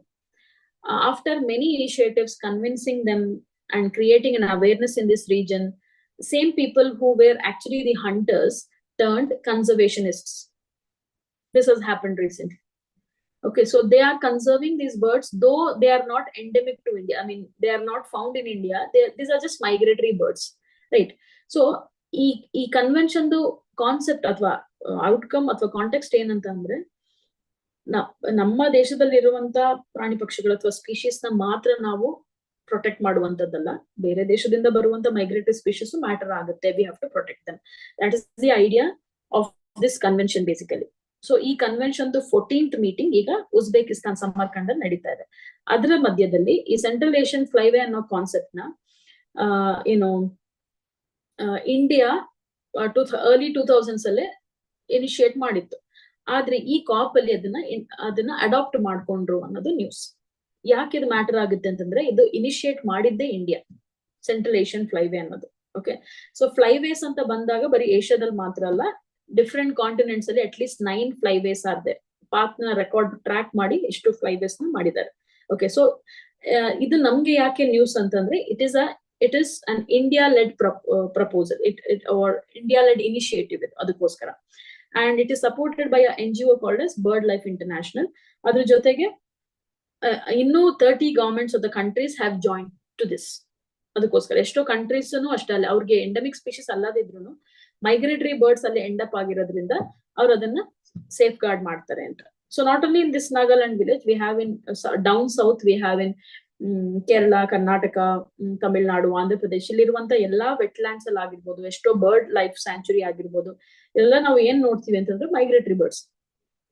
Okay, so this proposal is the Central Asian Flyway proposal aims to establish an initiative for the Central Asian Flyway under CMS ಒಂದು convention. ಇದು ಒಂದು project, ಒಂದು program already India initiate ಮಾಡಿತ್ತು. ಈಗ convention ಅದನ್ನ adapt ಮಾಡ್ಕೊಂಡಿದೆ. ಇಂಡಿಯಾಗೆ ಯಾಕೆ ಇದು ಮ್ಯಾಟರ್ ಆಗುತ್ತೆ ಅಂತ ಅಂದ್ರೆ, ಇಂಡಿಯಾದಲ್ಲಿ ಎಷ್ಟೋ ಪ್ರಾಜೆಕ್ಟ್ಸ್ ಇದೆ. MOU ನಾವು ಸೈನ್ ಮಾಡಿದೀವಿ ರಷ್ಯಾ ಜೊತೆ ಅಥವಾ ಬೇರೆ ಬೇರೆ ಸೆಂಟ್ರಲ್ ಏಷಿಯನ್ ಕಂಟ್ರಿ ಜೊತೆ ಮೆಮೊರಾಂಡಮ್ ಸೈನ್ ಮಾಡಿದೀವಿ.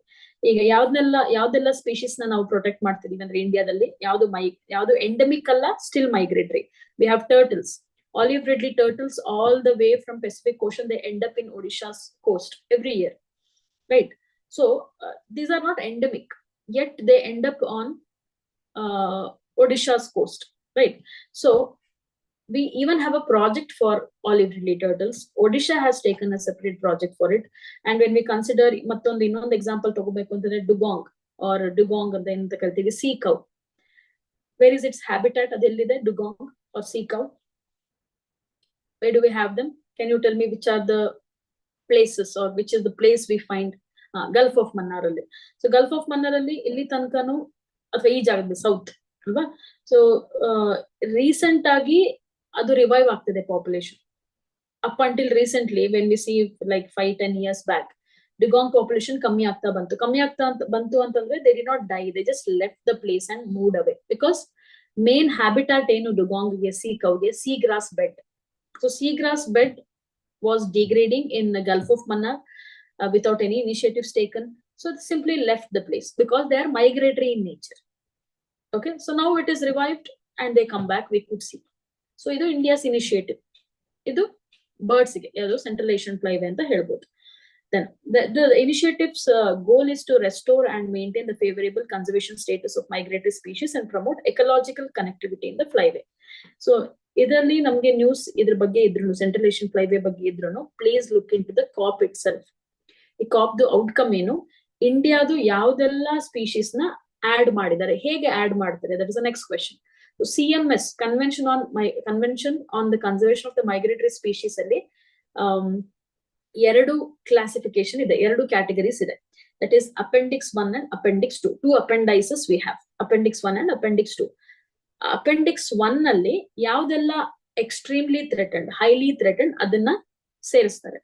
ಅಪೆಂಡಿಕ್ಸ್ 2 ಅಲ್ಲಿ ಯಾವ್ದಕ್ಕೆಲ್ಲ ಇಂಟರ್ನ್ಯಾಷನಲ್ ಕೋಆಪರೇಷನ್ ಬೇಕು, ಒಂದೇ ಪ್ರಾಣಿ ಅಥವಾ ಒಂದೇ ಸ್ಪೀಶೀಸ್ ಮಲ್ಟಿಪಲ್ ಕಂಟ್ರೀಸ್ ಅಲ್ಲಿ ಮೈಗ್ರೇಟ್ ಆದ್ರೆ ಅಥವಾ ಅದು ಅದ್ರದ್ದು ಪ್ರೆಸೆನ್ಸ್ ಇದ್ರೆ ಅದನ್ನ ಅಪೆಂಡಿಕ್ಸ್ 2 ಅಲ್ಲಿ ಹಾಕ್ತಾರೆ. ಅಪೆಂಡಿಕ್ಸ್ 1 ಅಲ್ಲಿ it might be having very small range and it is still a migratory animal. For example ಈಗ great Indian bustard is a bird, one of the heaviest flying bird, which is found in northwestern India, central India, South India. South India ಅಂದ್ರೆ extreme south alla, down south alla, almost in Karnataka, Andhra Pradesh, Maharashtra region, that's all.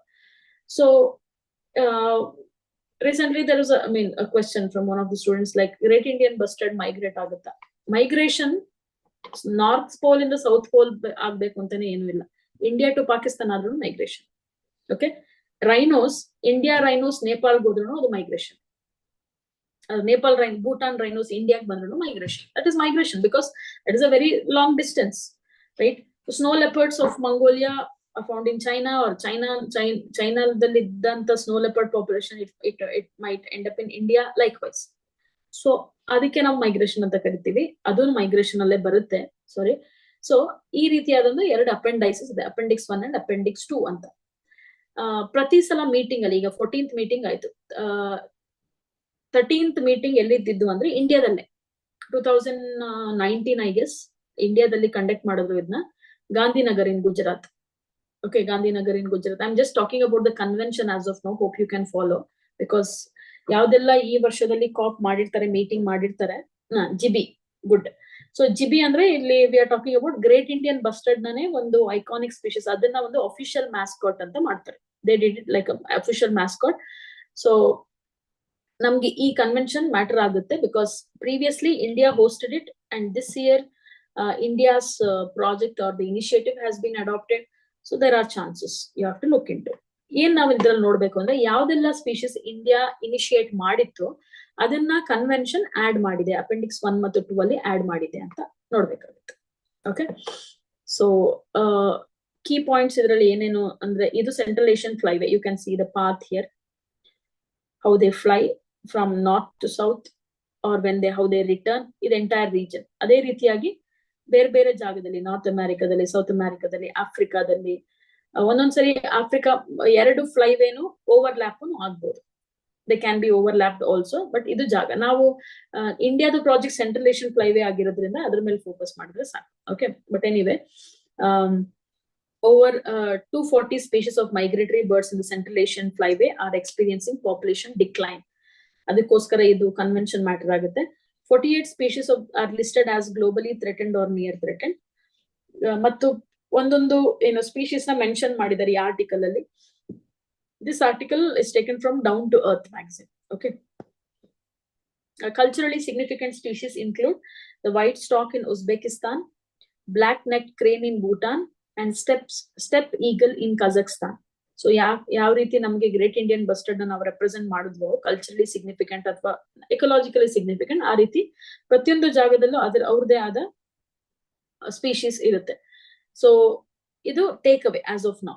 Okay, so central Asian Flyway ಅಂತ ಅಂದಾಗ it's ಸ್ವಲ್ಪ ಅದ್ರದ್ದು understanding ಏನಂತಂದ್ರೆ, it spans a vast continental area of Eurasia from the Arctic to the Indian Ocean and the associated island chains. ಅಂದ್ರೆ all the way from Eurasia, European region ಇಂದ ಹಿಡಿದು Arctic ನ include ಮಾಡಿ Indian ocean ತನಕ. Indian ocean ಅಂದ್ರೆ India ಮಾತ್ರ ಅಲ್ಲ, African region, ಮ್ಯಾಡಗಾಸ್ಕರ್ ಅದೆಲ್ಲ ಬಂದ್ಬಿಡುತ್ತೆ, ಸೌತ್ ಆಫ್ರಿಕಾ ಅಷ್ಟು ಜಾಗದ ಬರುತ್ತೆ.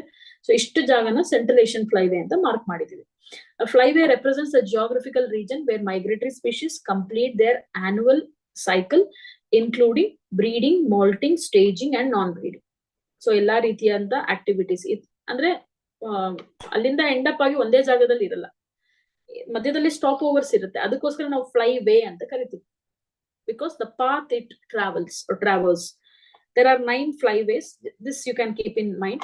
There are 9 flyways globally with CAF covering 30 countries. So Central Asian flyway ಅಲ್ಲಿ including India 30 ಕಂಟ್ರಿಗಳು ಬರುತ್ತೆ. Okay, where these migratory birds end up or they take a stopover or they fly. North, Central, South Asia as well as Trans-Caucasus, Caucasian mountain ಅಂತ ನೀವು ಕೇಳಿರ್ತೀರಾ, ಯಾವುದು ಈ Albania, Georgia ಅದೆಲ್ಲ ಈ ಜಾಗದಲ್ಲಿ ಬರುತ್ತೆ. ಈ ಜಾಗನು ಸೇರಿಸಿದ್ದಾರೆ ಯುರೇಷಿಯಾ ಅಂತ ಹೇಳಿದಾಗ. Okay, so the CAF region overlaps with the agreement on the conservation Azerbaijan ಬರುತ್ತೆ. Yes, conservation of African Eurasian migratory waterbirds established in 1995 in the Hague in the Netherlands. ಈ CAF region ಏನಾಗಿದೆ ಅಂತಂದ್ರೆ African Eurasian migratory waterbirds, as I've already told you, ಅದನ್ನು overlap ಮಾಡುತ್ತೆ ಅಂತ. Overlap ಮಾಡಿದ್ರೆ problem ಏನಿಲ್ಲ between Black and Caspian Sea. Yes, ಇದಕ್ಕೆ Caucasian mountain, correct, Caucasian ranges, Caucasian race ಅಂತಾನು ನಾವು ಕರಿತೀವಿ. ಕಂಪ್ಲೀಟ್ಲಿ ವೈಟ್, ಫೇರ್ ಅಲ್ಲ, ಅದು ವೈಟ್. ಆಲ್ಬೈನೋ ಪೀಪಲ್ ಅಂತ ಏನ್ ಕರಿತೀವಿ ಅದು ಆಲ್ಬಿನಿಸಮ್ ಅಂತ. So 16 of the 13 countries with the CAF are also part of the AEWA agreement area. ಇಷ್ಟು ಲಾಸ್ಟ್ ಪಾರ್ಟ್ ಎಲ್ಲ ಬೇಡ ನಮ್ಗೆ. ಎಕ್ಸಾಮ್ಗೆ ಇಂಡಿಯಾದು ಸ್ಟ್ಯಾನ್ಸ್ ಏನು, ಇಂಡಿಯಾ ಯಾವ್ದೆಲ್ಲ ಸ್ಪೀಶೀಸ್ ಪ್ರೊಟೆಕ್ಟ್ ಮಾಡಿದೆ, ಈ ಕಾಪ್ ಅಲ್ಲಿ ಯಾವ್ದೆಲ್ಲ ಅದು ಪ್ರಪೋಸ್ ಮಾಡಿದೆ ಮತ್ತೆ ಅದನ್ನ ಸೆಲೆಕ್ಟ್ ಮಾಡ್ಕೊಂಡಿದ್ದಾರೆ ಅಂತ. ಈಗ ನೀವು ಸೈಟ್ಸ್ ಅಂತ ನಾವ್ ಏನ್ ನೋಡ್ತೀವಿ, convention on international trade in endangered species, ಅದರಲ್ಲಿ 3 ಅಪೆಂಡೈಸಸ್ ಇದೆಯಲ್ವಾ, ಅಪೆಂಡಿಕ್ಸ್ 1, 2 and 3. ಪ್ರತಿ ಸಲ ಮೀಟಿಂಗ್ ಅಲ್ಲಿ ಅಥವಾ ಮೀಟಿಂಗ್ ಕಂಡಕ್ಟ್ ಮಾಡಿದಾಗ ಏನ್ ಮಾಡ್ತೀವಿ, so countries will nominate certain species, ನಮಗೆ ಇದನ್ನ ಈ ಅಪೆಂಡಿಕ್ಸ್ ಅಲ್ಲಿ ಹಾಕಿ 1 ಅಥವಾ 2 ಅಲ್ಲಿ 3 ಅಲ್ಲಿ ಹಾಕಿ ಅಂತ. So committee will accept it. Recent ಆಗಿ ಅದು ನ್ಯೂಸ್ ಅಲ್ಲಿ ಇತ್ತು, ಸೈಟ್ಸ್ ಅಷ್ಟೇ. ಸೊ ಇದನ್ನು ಈಗ ಇದೆ, ನಾವು maybe another 2 or 3 days will get to know, complete outcome ಗೊತ್ತಾಗುತ್ತೆ, ಇಂಡಿಯಾದು ಪ್ರಪೋಸಲ್ ಏನು, ಯಾವ್ದೆಲ್ಲ ಆಡ್ ಮಾಡಿದ್ದಾರೆ ಅಂತ. ಓಕೆ, ಸೊ ಇಂಡಿಯಾ ಮಾತ್ರ ಅಲ್ಲ, ಪ್ರತಿಯೊಂದು ಕಂಟ್ರಿನೂ ಯಾವ್ದೆಲ್ಲ CMS ಜಾಯಿನ್ ಆಗಿದೆ ಬಾರ್ನ್ ಕನ್ವೆನ್ಷನ್ಗೆ, they will propose certain animals. ಇದನ್ನ ಯಾವಾಗ ಅಪೆಂಡಿಕ್ಸ್ ಅಲ್ಲಿ ಹಾಕ್ತಿವಿ ಅಥವಾ ಹಾಕ್ತಾರೆ, ಏನಾಗುತ್ತೆ ಅಂದ್ರೆ ಜಾಸ್ತಿ ಪ್ರೊಟೆಕ್ಷನ್ ಇರುತ್ತೆ ಅಂತ. This is the idea. Okay, so the takeaway from this article is CMS Bonn convention ಬಗ್ಗೆ ತಿಳ್ಕೊಳ್ಳಿ. For some of the batches we have not reach till there, for some of the people here you already know about it, just look into it. Okay, next, Chenchu tribes. So actually the news is regarding Paruveta festival anta. Paruveta is bete or ಬೇಟೆ ಆಡೋದು, hunting ಅಂತ, Mach hunting ಅಂತ ಕರಿತೀವಿ. So ಇದು recent ಆಗಿ news ಅಲ್ಲಿ ಇತ್ತು. ಇದನ್ನ ನಾವು ಟ್ರೈಬ್ಸ್ ಇನ್ ನ್ಯೂಸ್ ಅಲ್ಲ ನಾನು ತಗೊಂಡಿದ್ದೀನಿ, ನೀವು ಆರ್ಟ್ ಅಂಡ್ ಕಲ್ಚರ್ ಅಂತಾನೆ ಕನ್ಸಿಡರ್ ಮಾಡಬಹುದು. Okay, will Paruveta festival celebrated in Andhra's Ahobilam get UNESCO recognition? Okay, so in a recent update from Andhra Pradesh, the Indian National Trust for Art and Cultural Heritage, INTAC ಅಂತ, ನೀವು ಈಗ ಯಾವ್ದೋ ಒಂದು cultural place ಅಥವಾ historical place visit ಮಾಡಿದ್ರೆ, ಯಾವ್ದೋ ಒಂದು UNESCO heritage visit ಮಾಡಿದ್ರು, ನೀವು ಈ ಹೆಸರನ್ನ ನೋಡಿರ್ತೀರಾ, Indian National Trust for Art and Cultural Heritage. ಇದೊಂದು ಸ್ಕೀಮ್, ಇಂಡಿಯಾದ ಸ್ಕೀಮ್.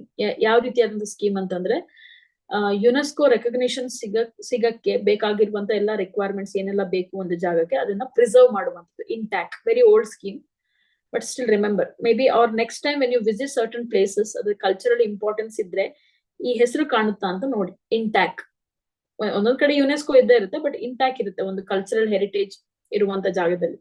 ಓಕೆ, ಸೊ ಈಗ ಏನು ಅಂತ ಅಂದ್ರೆ, India is trying to promote this particular celebration as UNESCO recognition ಸಿಗ್ಲಿ ಅಂತ. ಯುನೆಸ್ಕೋ ಫೆಸ್ಟಿವಲ್ ಅಂತ ಅಂದಾಗ we are talking about intangible heritage. ಯುನೆಸ್ಕೋದಲ್ಲಿ ಟ್ಯಾಂಜಿಬಲ್ ಇಂಟ್ಯಾಂಜಿಬಲ್ ಇದೆ. ಈ ಇಂಟ್ಯಾಂಜಿಬಲ್ ಹೆರಿಟೇಜ್ ಅಂತ ಏನಂತ ಕರಿತೀವಿ.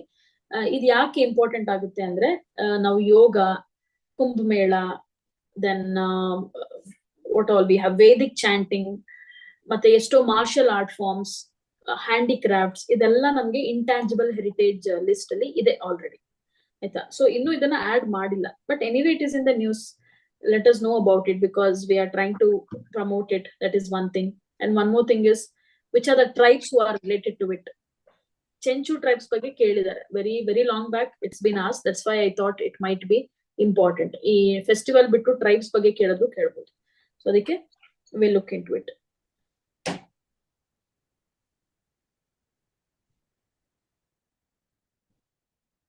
The fest is also known as mock hunting festival, celebrated at the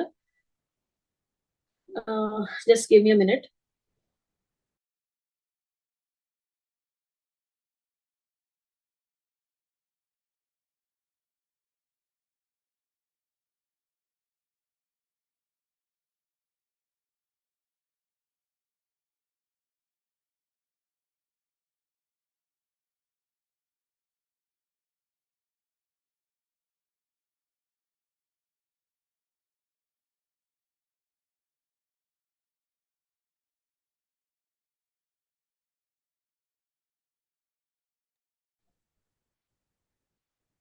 The festival is also known as mock hunting festival, celebrated at the Sri Narasimha Swami temple in the town of Ahobilam. So, Paruveta festival is not directly related to Chenchu tribe. The goddess, the deity, I think Chenchu Lakshmi, if I'm not wrong. Illinda start ಆಗಿರೋದ್ರಿಂದ ನಾವಿಲ್ಲಿ Chenchu tribe ನ connect ಮಾಡ್ತಿದೀವಿ ಅಷ್ಟೇ. Paruveta festival any community in Andhra Pradesh they can take it up. And ಇದ್ರಲ್ಲಿ ಏನು ಅಂತಂದ್ರೆ ಈ festival ಅಲ್ಲಿ ಒಂದು ಮಾಕ್ ಹಂಟಿಂಗ್ ತರ, you can see in this image. First we look into the tribe and I'll explain about the festival here. As I told you, the deity is named after, or these tribes are named after the deity. That is the better way, maybe, possibly.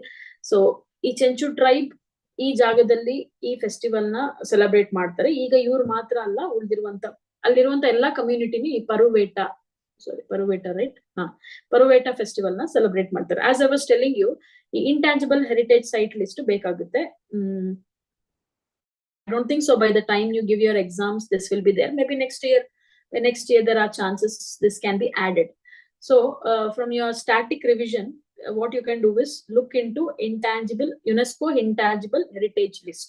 ಯಾವ್ದೆಲ್ಲ ಬರುತ್ತೆ ಇದರಲ್ಲಿ. As I've mentioned some of the examples, Vedic chanting, yoga, Kumbh Mela, okay, all this, some Sanskrit theater or art forms, dance forms, ಇದೆಲ್ಲ ಬರುತ್ತೆ. Okay, so Chenchu people primarily inhabit the hills of southern India, notably in Andhra Pradesh Chenchu tribes. Now I recollect it was asked in match the pairs, I guess. Match the pairs ಅಲ್ಲಿ ಕೇಳಿದ್ರು. So other Chenchu communities are also found in states like Tamil Nadu, Karnataka and Odisha. Prominently in Andhra Pradesh, they're also found in other places. So ಯಾಕೆ ನಮ್ಗೆ ಬೇರೆ ಜಾಗಗಳು ಗೊತ್ತಿರಬೇಕು ಅಂತ ಅಂದ್ರೆ, ಈಗ for example Gonds of North India. So these are in Uttar Pradesh, these are in Chhattisgarh, these are in Jharkhand, these are in Odisha also. The main place in Kondh tribe, KONDH are different, GONDH are different. Kondh tribe main place is Odisha, but they're also found in Jharkhand. They are found in, I mean, they are primarily they are the residents of Andhra Pradesh, we can say, the hill people, okay, in the hilly areas. So their native language is Chenchu. Again, it is not Telugu, though they are in Andhra, belongs to the Dravidian language family, while many also speak Telugu, the language of their Hindu neighbors. They have learnt it. A traditional lifestyle centered around wandering and food gathering have been replaced by farming or forest labor due to the influence of the peasant farmers. So Chenchu dwellings are typically hive-shaped houses made of wattle thatch, constructed with intertwined poles, twigs, reeds and branches. So in ಗುಡ್ಸಲ್ ತರ thatched house ಅಂತ ಅಂತೀವಿ, ಆ ರೀತಿಯಾಗಿ ಮಾಡ್ಕೊಂಡಿರ್ತಾರೆ ಮನೆಗಳನ್ನ. ಮತ್ತು Chenchu society is organized into clans, local groups and families also. They practice exogamy, prohibiting marriage within the same clan and follow a patrilineal descent system. Exogamy, What is exigamy? Prohibiting marriage within the same clan. Same clan alli madve agagilla. Okay, and follow a patrilineal descent system. So exposure to plains, people has, so plains, I'm sorry, there is a mistake here. Exposure to plains people has led to the Chenchu to adopt Hindu deities from neighboring Telugu tribes. So ಅವ್ರದೇ ಆದಂತ ಒಂದು animistic ಅಥವಾ nature worship ಇದ್ರೂನು ಈಗ they have what do you call as has become the part of this region, this particular region. ಏನಾಗಿದೆ ಅಂತಂದ್ರೆ they have taken certain rituals or some practices from the Hindu culture also. Okay. So this is what we have regarding Chenchu tribes. We will speak about the festival. So you can see the festival. That's why it is called as mock hunting festival. It is observed at the Sri Narasimha Swami temple in Ahobilam in Andhra Pradesh. Celebrated by people of all castes. It promotes communal harmony.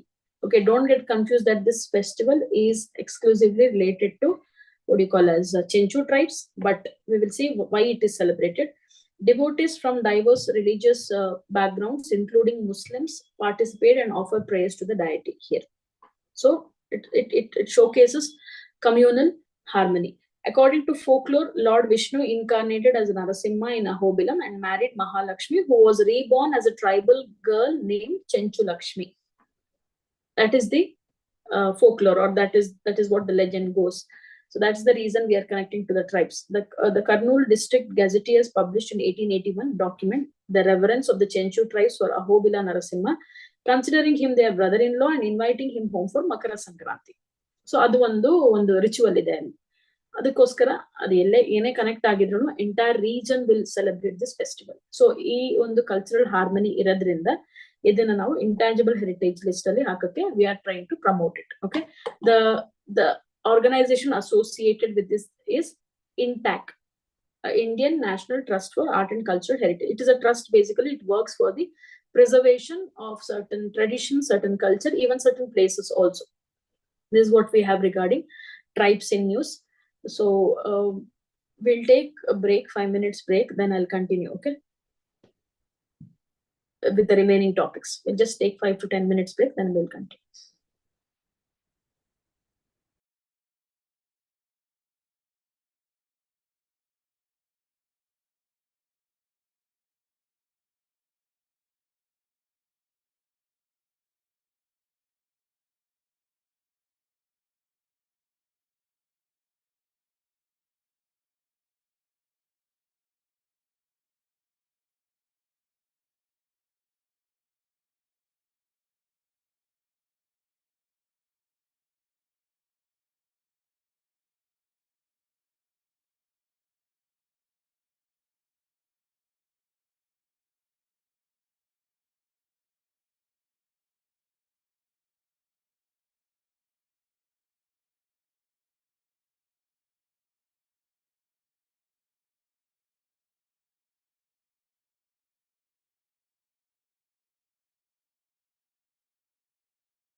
Okay, we shall continue.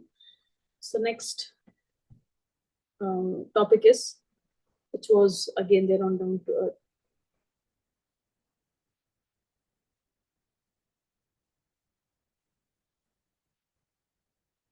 No, I'm actually not keeping well. So I had a travel. So somehow I'm pushing myself. Nothing like that.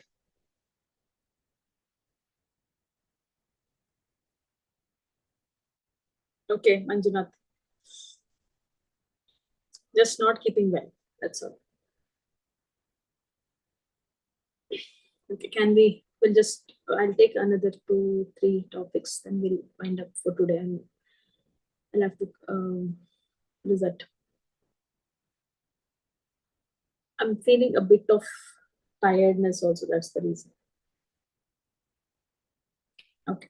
So in the news, the International Crops Research Institute for the Semi-Arid Tropics, or ICRISAT, has confirmed a new fast breeding protocol. The reason I have taken this topic is pigeon pea is pigeon pea seeds. One thing is, it is one of the, what is it, dal we are talking about, tur dal in anta karitive. One of the very important commodity what we use in India, that is there. And also pigeon pea seeds. One more news is pigeon pea seeds.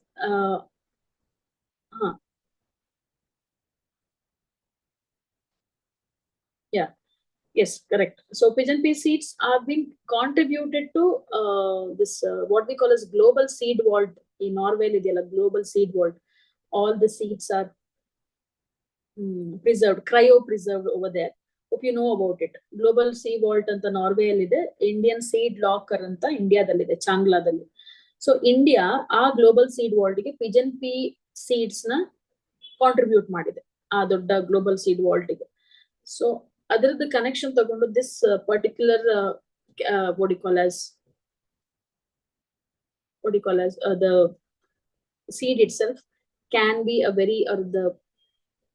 very important aspect from your exam perspective, or maybe ಒಂದಲ್ಲ ಯಾವ್ದಾದ್ರು ಒಂದು question ಇದ್ದೇ ಇರುತ್ತೆ. ಏನಂತ ಅಂದ್ರೆ ಏನಂತ ಕರೀತಾರೆ, regarding the crops, maybe the temperature, maybe the climatic condition, the soil condition, or maybe the rainfall pattern. ಒಂದು ಕ್ವೆಶ್ಚನ್ ಕೇಳ್ತಾರೆ. ಅಥವಾ ಈಗ ಇಲ್ಲಿ ತನಕ ರೈಸ್ ಆಗಿರ್ಬೋದು, ವೀಟ್ ಆಗಿರ್ಬೋದು, ಕಾಫಿ ಆಗಿರ್ಬೋದು, ರಬ್ಬರ್ ಆಗಿರ್ಬೋದು, ಟೀ ಆಗಿರ್ಬೋದು, ಇದೆಲ್ಲಾ ಕ್ರಾಪ್ಸ್ ಬಗ್ಗೆನೂ ಒಂದ್ಸರಿ ಕ್ವೆಶ್ಚನ್ ಇದ್ದೇ ಇದೆ, ಆಲ್ರೆಡಿ ಕೇಳಿದ್ದಾರೆ ಪ್ರಿಲಿಮ್ಸ್ ಅಲ್ಲಿ. ಸೊ ಈ ಕ್ರಾಪ್ಸ್ ಅಂತ ಬಂದಾಗ ನಾವು ಫಸ್ಟ್ ನೋಡ್ಬೇಕಾಗಿರುವಂತದ್ದು ದೇರ್ ರಿಕ್ವೈರ್ಮೆಂಟ್ಸ್. ಸಾಯಿಲ್ ಆಗಿರ್ಬೋದು, ರೈನ್ಫಾಲ್ ಪ್ಯಾಟರ್ನ್ ಆಗಿರ್ಬೋದು, ಯಾವ ರೀಜನ್ ಅಲ್ಲಿ ಬೆಳೀತಾರೆ ಅಂತ ಆಗಿರ್ಬೋದು, ಅಥವಾ ಅದ್ರದ್ದು ಇಂಟರ್ನ್ಯಾಷನಲ್ ಅಥವಾ ನ್ಯಾಷನಲ್ ಲೆವೆಲ್ ಅದ್ರದ್ದು ಇಂಪಾರ್ಟೆನ್ಸ್ ಏನಂತ ಗೊತ್ತಿರ್ಬೇಕು. Okay, that is the idea here. ಈಗ new protocol can reduce breeding cycle of pigeon pea by 3 to 5 years, important for nutrition security in dry lands. Dry lands ಇನ್ನೂ important ಆಗುತ್ತೆ. ಯಾಕೆ ಅಂತಂದ್ರೆ ಈಗ ನಮಗೆ ಇರುವಂತ ಸಮಸ್ಯೆ ಮಾನ್ಸೂನ್ ಡೆಫಿಸಿಟ್ ಆಗಿರ್ಬೋದು, ಲ್ಯಾಕ್ ಆಫ್ ರೈನ್ಫಾಲ್ ಆಗಿರ್ಬೋದು, ಈ ಕ್ಲೈಮೇಟ್ ರೆಸಿಲಿಯಂಟ್ ಕ್ರಾಪ್ಸ್ ನ ಬಗ್ಗೆ ನಾವು ಜಾಸ್ತಿ ಫೋಕಸ್ ಮಾಡ್ತೀವಿ. ಯಾವ್ದೆಲ್ಲ ಕ್ರಾಪ್ಸ್ ಕಮ್ಮಿ ನೀರು ಡಿಪೆಂಡ್ ಆಗಿ ಬೆಳೆಯುವಂತದ್ದು. ಈಗ millets one good example. Millets ಬಗ್ಗೆ ಕ್ವೆಶ್ಚನ್ ಇತ್ತು last year. Throughout the year we had this topics on millets. This a question on millets. This can be a recent one. ನಿಮ್ಗೆ ಎಕ್ಸಾಮ್ಗೆ ತುಂಬಾ ರೀಸೆಂಟ್ ಆಗಿರ್ಬೋದು, but still it matters. Okay, especially agricultural topic ಅಲ್ಲಿ ಈಗ climate change ಗೆ connect ಮಾಡೋದಾದ್ರೆ ಯಾವ್ದೆಲ್ಲ climate resilient crops ಇದೆ ಅಂದ್ರೆ, can we call drought, yes, drought resistant crop ಅಂತ ಕರಿಬಹುದು. Yes, climate resilient in general ಅಂತಾನೆ ಕರಿಬಹುದು. ಯಾಕೆ ಅಂತಂದ್ರೆ ಈಗಿರುವಂತ ಮಣ್ಣಿನಲ್ಲಿರುವಂತ ಸತ್ವ ಆಗಿರ್ಬೋದು, ಅಥವಾ ಮಳೆ ಇಲ್ಲದೆ ಇರ್ಬೋದು, ಅಥವಾ ಸೈಕ್ಲಾನಿಕ್ ಆಕ್ಷನ್ ಆಗಿರ್ಬೋದು, ಎಷ್ಟೋ, ಅಥವಾ ಪೆಸ್ಟ್ಸ್ ಆಗಿರ್ಬೋದು, ಇದೆಲ್ಲ ವಿಷಯಗಳು ಇನ್ನು ಜಾಸ್ತಿನೇ ಆಗ್ತಾ ಇರೋದು, ಕಮ್ಮಿ ಆಗ್ತಾ ಇಲ್ಲ. ಸೊ ನಾವು ಆದಷ್ಟು ಅಗ್ರಿಕಲ್ಚರ್ ಎಷ್ಟು ಟೆಕ್ನಾಲಜಿನ ಉಪಯೋಗಿಸಕ್ ಸಾಧ್ಯನೋ ಅಷ್ಟು ಮಾಡ್ತಾ ಇದೀವಿ. ಆದ್ರೆ ಅದರದ್ದು ಸೊಲ್ಯೂಷನ್ ನಮ್ಗೆ ರೂಟ್ ಅಲ್ಲೇ ಇರುತ್ತೆ. ಯಾವ ರೀತಿಯಾದ ಸೊಲ್ಯೂಷನ್ ಅಂತ ಹೇಳ್ಬೋದು? Solution in the sense, maybe when you choose a crop itself, make sure that they are resilient, they are flexible enough, they are not like they need specific requirements. ಆ ರೀತಿಯಾಗಿದ್ದಾಗ ಏನಾಗುತ್ತೆ, ಒಂದ್ ಚೂರು ಆಲ್ಟ್ರೇಷನ್ಸ್ ಆದ್ರೂ ಅದು crop ಮಾತ್ರ ನಾವು ಮಾತಾಡ್ತಾ ಇರೋದು. It is also about the farmers we are talking about. The loss, the crop loss they have to undergo. ಇದೆಲ್ಲ ಪ್ರಾಬ್ಲಮ್ಸ್ ಆಗುತ್ತೆ. ಅದಕ್ಕೋಸ್ಕರ we have to give more focus on drought resistant crops. ಈ ರೀತಿಯಾದ ಯಾವುದೇ ಒಂದು ಕ್ರಾಪ್ಸ್ ನ್ಯೂಸ್ ಅಲ್ಲಿ ಇದ್ರೆ give some importance to it. Okay, that is the reason pigeon pea is been taken now. So e protocol ಏನ್ ಮಾಡುತ್ತೆ is expected to facilitate the development of higher quality pigeon pea varieties at an accelerated pace, benefiting scientists working in the field. So ಈ protocol ಏನ್ ಮಾಡುತ್ತೆ ಅಂತಂದ್ರೆ ಹೊಸದಾಗಿ ಮಾಡಿರುವಂತದ್ದು breeding cycle ನ ಕಮ್ಮಿ ಮಾಡ್ತಾ ಇದೆ, ಮತ್ತು ಇದು ಡ್ರೈಲ್ಯಾಂಡ್ ಅಲ್ಲಿ ಬೆಳೆಯುವಂತ ಕ್ರಾಪ್ ಗೆ ಸಂಬಂಧಪಟ್ಟಿರೋದಾದ್ರೆ ತುಂಬಾ ಹೆಲ್ಪ್ಫುಲ್ ಆಗುತ್ತೆ. ಎಷ್ಟೋ ಫಾರ್ಮರ್ಸ್ಗೂ ಹೆಲ್ಪ್ಫುಲ್ ಆಗುತ್ತೆ ಅಂತ, ಯಾಕಂದ್ರೆ ಇದೊಂದು ಡ್ರೈಲ್ಯಾಂಡ್ ಕ್ರಾಪ್ ಅಂತಾನೆ ನಾವು ಕರಿಬಹುದು. ಸೊ ಈ ಪಿಜನ್ ಪಿ ಸೀಡ್ಸ್ ಅಥವಾ ಪಿಜನ್ ಪಿ ಯಾಕೆ ನಮ್ಗೆ ಇಂಪಾರ್ಟೆಂಟ್, ನ್ಯೂಟ್ರಿಷನಲ್ ವ್ಯಾಲ್ಯೂ ಏನಿದೆ ಅಂದ್ರೆ it has low glycaemic index, rich in thiamine, riboflavin, niacin, vitamin B6, folate, vitamin A, calcium, zinc, ಇದೆಲ್ಲ ನ್ಯೂಟ್ರಿಯೆಂಟ್ಸ್ ಒಳಗೊಂಡಿರುವಂತ ಒಂದು crop idu. So pigeon pea flourishes in conditions in semi-arid regions where other legumes perish. Legumes ಕೆಳಗೆ ಬರುತ್ತದೆ. Leguminous plants ಅಂದ್ರೆ ಏನು, ಈ P family ಅಂತ ಕರೀತಾರೆ. ಚಿಕ್ P, Pigeon P, ಇದೆಲ್ಲ ಪಿ ಫ್ಯಾಮಿಲಿಯಲ್ಲಿ ಬರುತ್ತೆ. ಓಕೆ, ಸೊ ಎಷ್ಟೋ ಬೇರೆ ಲೆಗ್ಯೂಮ್ಸ್ ಅಂದ್ರೆ ಈ ಫ್ಯಾಮಿಲಿಯಲ್ಲಿ ಬರುವಂತ ಪ್ಲಾಂಟ್ಸ್ ಗೆ ಡ್ರೈ ಕಂಡೀಷನ್ ಅಲ್ಲಿ ಆಗಲ್ಲ. But here Pigeon pea can thrive. So rainfall pattern ಎಷ್ಟು ಬೇಕಾಗಬಹುದು, annually 600 to 650 annual rainfall with moist condition for initial 8 weeks and dry condition during flowering and pod development. So ಮಳೆಗಾಲದಲ್ಲಿ ಬೇಕಾಗಿರುವಂತ ಮಳೆ ಬಿಟ್ರೆ ಬಾಕಿ ಉದ್ದಕ್ಕೂ ಇರಿಗೇಷನ್ ಆಗಿರ್ಲಿ ಎಕ್ಸ್ಟ್ರಾ ಬರ್ಡನ್ ಇಲ್ಲ ಅಂತ, ಅದಕ್ಕೋಸ್ಕರ ಇದಕ್ಕೆ ನಾವು ಇಂಪಾರ್ಟೆನ್ಸ್ ಕೊಡ್ತಾ ಇದೀವಿ. So temperature, suitable temperature ranges from 26 to 30 degree in the rainy season, 70 to 22 in the post rainy season, November to March. So ಇದು ಹ್ಯೂಮಿಡಿಟಿ ಮತ್ತು ತುಂಬಾ ತೀರಾ ಫ್ರೋಸ್ಟಿ ಕಂಡೀಷನ್ ಅಲ್ಲೂ ಬೆಳೆಯಕ್ಕಾಗಲ್ಲ ಇದನ್ನ, ಅದಕ್ಕೆ arid region, dry land crop ಅಂತ ಕರಿತೀವಿ. ಸಾಯಿಲ್ ಯಾವ ರೀತಿ ಇರಬೇಕು ಅಂತಂದ್ರೆ pigeon pea can thrive in various soil types. Sandy, loam or loam soil is most favorable for conditions. So sandy, loam or loamy soil anta en karitive, adu best. So sensitivity to radiation, it is highly sensitive to low radiation during pod development, pod antandre aa kaalugalu, resulting in poor pod formation when flowering occurs during the monsoon or cloudy weather. So kammi radiation idre ಅದು sensitive ಆಗಿರುತ್ತೆ. ಆಗ ಏನಾಗುತ್ತೆ ಅಂದ್ರೆ ಅದು radiation ಕಮ್ಮಿ ಅಂತಂದ್ರೆ ಏನ್ ನಾವು ಮಾತಾಡ್ತಿದೀವಿ, ಸೂರ್ಯನ ಶಾಖ ಜಾಸ್ತಿನೇ ಇರಬೇಕು. ಕಮ್ಮಿ ಆದ್ರೆ ಏನಾಗುತ್ತೆ, ಪಾಟ್ ಡೆವಲಪ್ಮೆಂಟ್, ಈ ಕಾಳುಗಳ ಬೆಳವಣಿಗೆ ಆಗೋದಿಲ್ಲ. ಸೊ ಇದೆಲ್ಲ ಅದಕ್ಕೆ ಬೇಕಾಗಿರುವಂತ ಅಂಶ. ಈ ಕ್ರಾಪ್ ನ ನೋಡಕ್ ಹೋದ್ರೆ, ನಾವು ಈ ಲೆಗ್ಯೂಮ್ ನ ನೋಡಕ್ ಹೋದ್ರೆ, ಈಗ ನಾವು ಫೇಸ್ ಮಾಡ್ತಿರುವಂತ ಕ್ಲೈಮೇಟ್ ಚೇಂಜಿಗೆ ಪ್ರಸ್ತುತ ಫೇಸ್ ಮಾಡ್ತಿರುವಂತದ್ದು ನೋಡಕ್ ಹೋದ್ರೆ this is the apt one ಅಂತ ಹೇಳ್ಬೋದು, pigeon pea seeds. Okay, so ಈ ರೀತಿಯಾದ ಒಂದು ಈ ಕ್ರಾಪ್ಸ್ ನಾವು ಯಾಕೆ ಇಂಪಾರ್ಟೆನ್ಸ್ ಕೊಡ್ತಾ ಇದೀವಿ, again I am telling you because this is the order of the day. We cannot go towards which are water guzzling crops which require more rainfall, high fertile soil. Yakandre already we have ruined the regions by deforestation, soil fertility is gone, malenu illa, climate change agirodrinda these are the best options. Adukkoskara idanna tagondrದು. ಇದು ನಿಮಗೆ hint ತರನು ಆಗಬಹುದು. They need not ask question on pigeon pea, but the takeaway from this article is focus on drought resistant crops. It may be livestock also at times, drought resistant cattle breed ಅಂತ ಕರಿತೀವಿ ನಾವು. ಈ dry land ಅಲ್ಲಿ ಇರುವಂತ ಒಂದು cattle bread ಆಗಿರ್ಬೋದು ಅಥವಾ crop varieties ಆಗಿರ್ಬೋದು, ಇದೆಲ್ಲ ಎಕ್ಸಾಮ್ ಗೆ ತುಂಬಾ ಇಂಪಾರ್ಟೆಂಟ್ ಆಗುತ್ತೆ. Just keep a tab on it. Okay, that is why we have taken this topic. Next is under science and tech smishing ಅಂತ ಒಂದು ಕಾನ್ಸೆಪ್ಟ್ ಇತ್ತು. ಈ ಟಾಪಿಕ್ ನ ಯಾಕೆ ತಗೊಂಡಿದೀವಿ ಅಂತಂದ್ರೆ questions on phishing, cyber crime, malware, ransomware, ಇದ್ರ ಬಗ್ಗೆ ಎಲ್ಲ ಕ್ವೆಶನ್ಸ್ ಕೇಳ್ತಾರೆ. ಎಸ್ಪೆಷಲಿ ಈ ಆನ್ಲೈನ್ ಅಲ್ಲಿ ಆಗುವಂತ ಫ್ರಾಡ್ ಆಕ್ಟಿವಿಟೀಸ್ ಅಥವಾ ಏನು ಡಿಸೆಪ್ಷನ್ ಆಗಿರ್ಬೋದು, ಈ ಸ್ಕ್ಯಾಮ್ ಮಾಡುವಂತ ಆಗಿರ್ಬೋದು, ಇದೆಲ್ಲ ಒಂದು in a way one is awareness. ಇದು ಅವೇರ್ನೆಸ್ ಆಗಿರುತ್ತೆ ಮತ್ತು ಇದು ಬೇಸಿಕ್ ಐಡಿಯಾ, ಬೇಸಿಕ್ ನಾಲೆಡ್ಜ್ ಏನು a common man should be having. So UPSC will sometimes narrow it down so that it is very important, so that people do not get deceived by all these tactics. So even in the news, in the contemporary digital era where smartphones have become inseparable parts of our lives, smishing represents a tangible and escalating danger. So scam related ಒಂದು word ಇದು. What is smishing ಅಂತ ಕೇಳ್ಬೋದು, ಅಥವಾ recently smishing was seen in news, it refers to what ಅಂದ್ರೆ ಏನು ಅಂತ ಕೇಳ್ತಾರೆ. Okay, so it is a form of phishing that targets individuals through text message or SMS. Phishing or phishing is already an old word, ಅದೊಂದು old concept already ಇದು, ಈಗ ಇದು ಹೊಸದು ಬಂದಿದೆ. ಓಕೆ, ನಾವು ಡಿಫರೆನ್ಸ್ ನೋಡೋಣ, ಅದಕ್ಕೆ ಏನ್ ಡಿಫರೆನ್ಸ್ ಅಂತ. ಇದ್ರಲ್ಲಿ ಏನ್ ಮಾಡ್ತಾರೆ ಅಂತ ಅಂದ್ರೆ ಇಂಡಿವಿಜುವಲ್ ಟಾರ್ಗೆಟ್ ಆಗ್ತಾರೆ through text message or SMS. Text message ಇದು SMS ಇಂದ ಟಾರ್ಗೆಟ್ ಮಾಡುವಂತದ್ದು.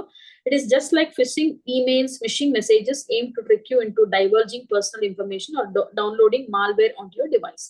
ಸೊ ಕಳಿಸಿರುವಂತ ಫೋನ್ ಅಲ್ಲಿ ಮೆಸೇಜ್ ಗಳಲ್ಲಿ ಯಾವ್ದೋ ಏನೋ ಒಂದು ಲಿಂಕ್ ಕ್ಲಿಕ್ ಮಾಡಿದ್ರೆ ಏನಾಗುತ್ತೆ, ಮಾಲ್ವೇರ್ ಅಥವಾ ಏನು ಮಾಲ್ವೇರ್ ಅಟ್ಯಾಕ್ ಆಗ್ಬೋದು, ಅಥವಾ ನಿಮ್ಮಲ್ಲಿ ಇರುವಂತ ಎಲ್ಲ ಬೇಸಿಕ್ ಇನ್ಫಾರ್ಮೇಶನ್ ಆ ಹ್ಯಾಕರ್ಗೆ ಸಿಗ್ಬೋದು. It's a way of method of hacking ಒಂದು ಇನ್ ಅ ವೇ. ಬಟ್ ಇದೊಂದು ಹೊಸ ಹೆಸರು ಅಷ್ಟೇ, ಯಾಕಂದ್ರೆ SMS ಇಂದ ಆಗಿರೋದ್ರಿಂದ ಇದಕ್ಕೆ ಸ್ಮಿಶಿಂಗ್ ಅಂತ ಹೆಸರಿಟ್ಬಿಟ್ಟಿದ್ದಾರೆ. Okay, so some of the key points regarding this smishing is fake alerts and warnings. Scammers send text impersonating legitimate institutions like banks or government agencies, claiming issues with your account or package deliveries to lure you into clicking malicious links ಕಳಿಸ್ತಾರೆ first. So ಈ ರೀತಿಯಾದಂತ link ಮೇಲೆ click ಮಾಡಿದ್ರೆ ಏನಾಗುತ್ತೆ, what do you call as, ಅದು ಯಾವ ರೀತಿಯಾಗಿ ಅವರು ಅಲರ್ಟ್ ವಾರ್ನಿಂಗ್ ಇರುತ್ತೆ ಅಂದ್ರೆ ಬ್ಯಾಂಕ್, ಗವರ್ಮೆಂಟ್ ಏಜೆನ್ಸಿ ಅಥವಾ ಡೆಲಿವರಿ ಇದೆ ಅಂತ ಅಂದ್ಬಿಟ್ಟು ಯಾವ್ದಾರ ಒಂದು ಆನ್ಲೈನ್ ಆರ್ಡರ್ ಡೆಲಿವರಿ. ಸೊ ಆ ರೀತಿಯಾದಂತ ಒಂದು ಬೇಟ್ ಅಥವಾ ಏನು ಫ್ರಾಡ್ ಮಾಡ್ಬೋದು, ಫೇಕ್ ಆಗಿ ಅಲರ್ಟ್ ಕಳಿಸ್ಬೋದು. Urgent request, that is mischievous evoke a sense of urgency by offering prizes, warning of legal consequences, or alleging compromised accounts, pressurizing swift action without due consideration. ನಿಮ್ಗೆನೆ ಇದು ನಿಮ್ಗೆ experience ಆಗಿರ್ಬೋದು.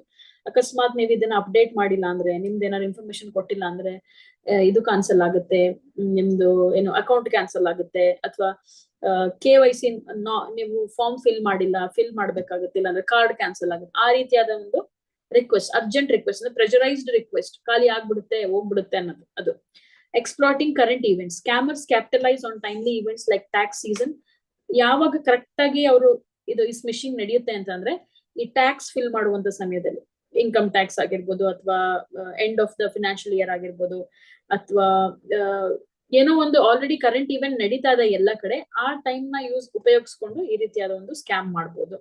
Sometimes they also exploit natural disasters or health crisis to solicit donation to disseminate false information. ಎಲ್ಲೋ ಒಂದ್ ಕಡೆ disaster ಆಗಿರೋದನ್ನ ನೋಡ್ಕೊಂಡು ಇಲ್ಲಿ ಈ ರೀತಿಯಾದಂತ ಭೂಕಂಪ ಆಗಿದೆ ಅಥವಾ ಇನ್ನು ಫ್ಲಡ್ ಆಗಿದೆ, ಅದೊಂದು ಮತ್ತೊಂದು ಆಗಿದೆ ಅಂತ ಹೇಳಿ ಅಲ್ಲಿಗೆ ನೀವು ಡೊನೇಷನ್ ಮಾಡಿ ಅಂತಾನು SMS ಕಳಿಸಬಹುದು. So in this era V cannot actually believe anything basically.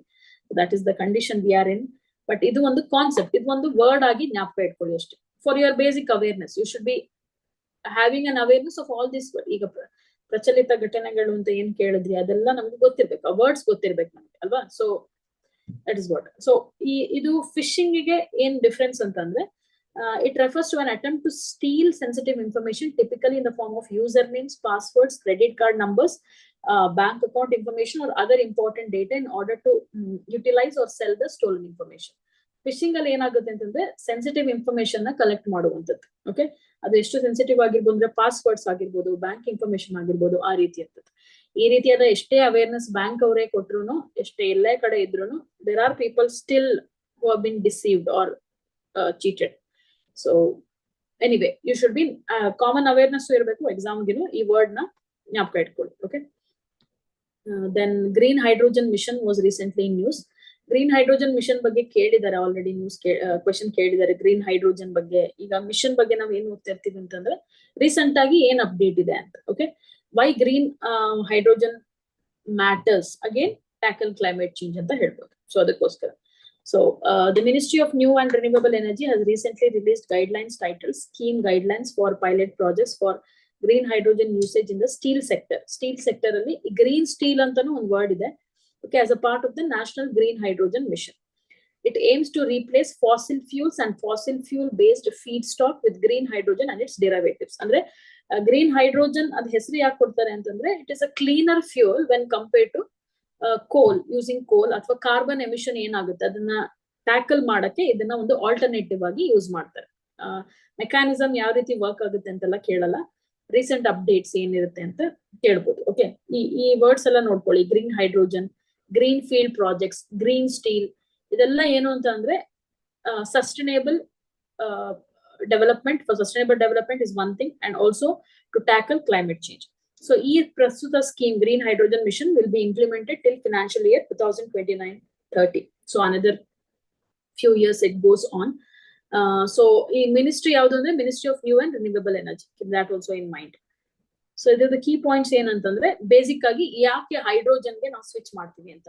So hydrogen serves as a crucial industrial fuel, finding applications in various sectors such as ammonia production, that is fertilizer, steel manufacturing, refineries, and electricity generation. So instead of literally leading to carbon emission, ಇದನ್ನ ನಾವು ಒಂದು industrial fuel ಆಗಿ use ಮಾಡ್ತೀವಿ. Hydrogen ಅನ್ನ ನಾವು fuel ಆಗಿ use ಮಾಡ್ತೀವಿ.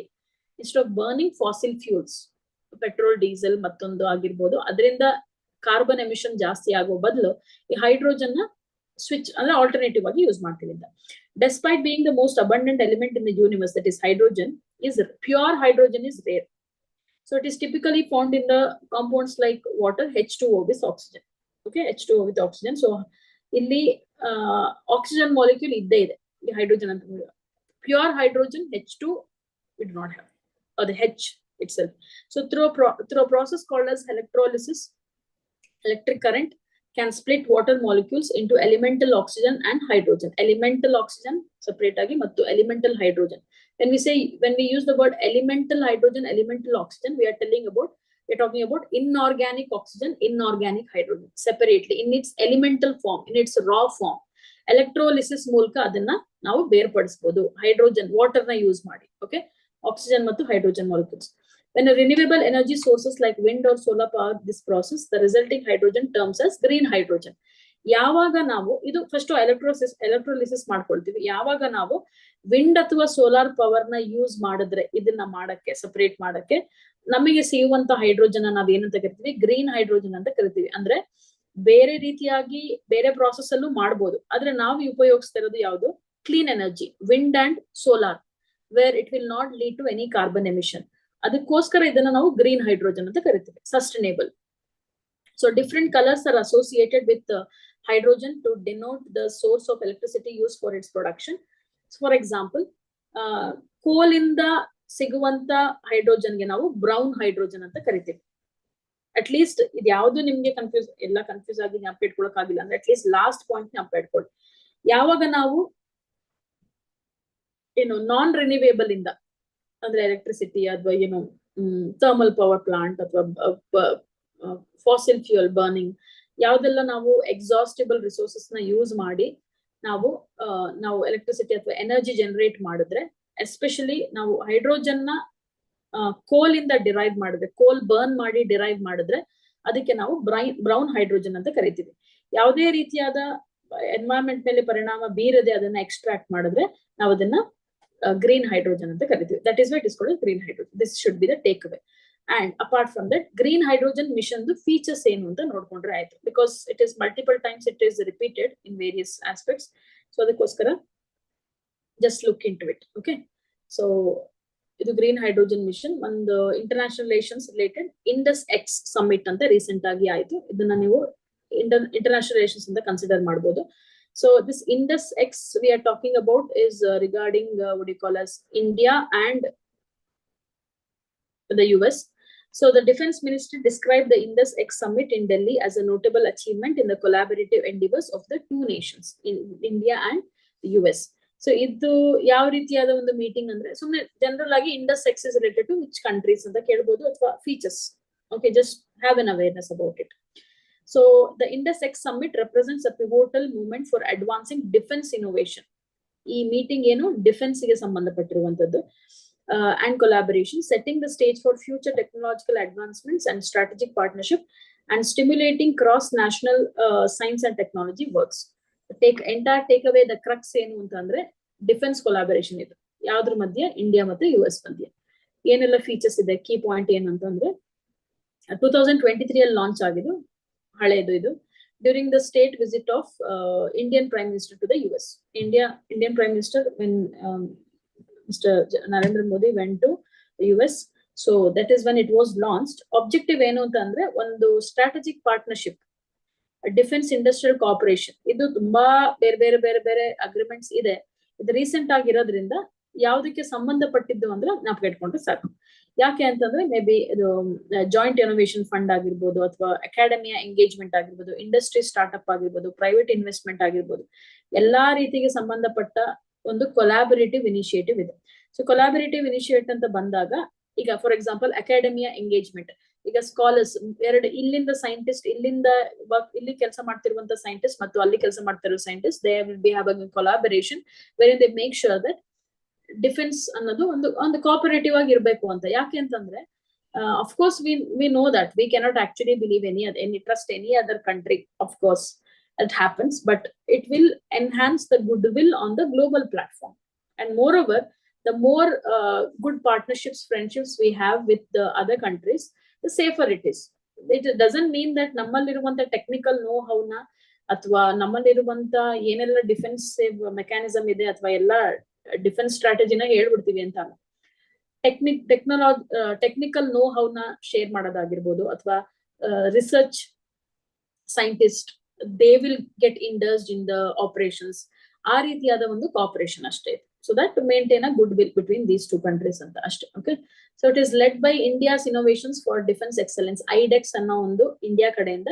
ಅಲ್ಲಿ US office of the secretary defence ಇಂದ ಎರಡು ಆರ್ಗನೈಸೇಷನ್ ಸೇರಿ ಇದನ್ನ ಮಾಡ್ತಾ ಇದೆ.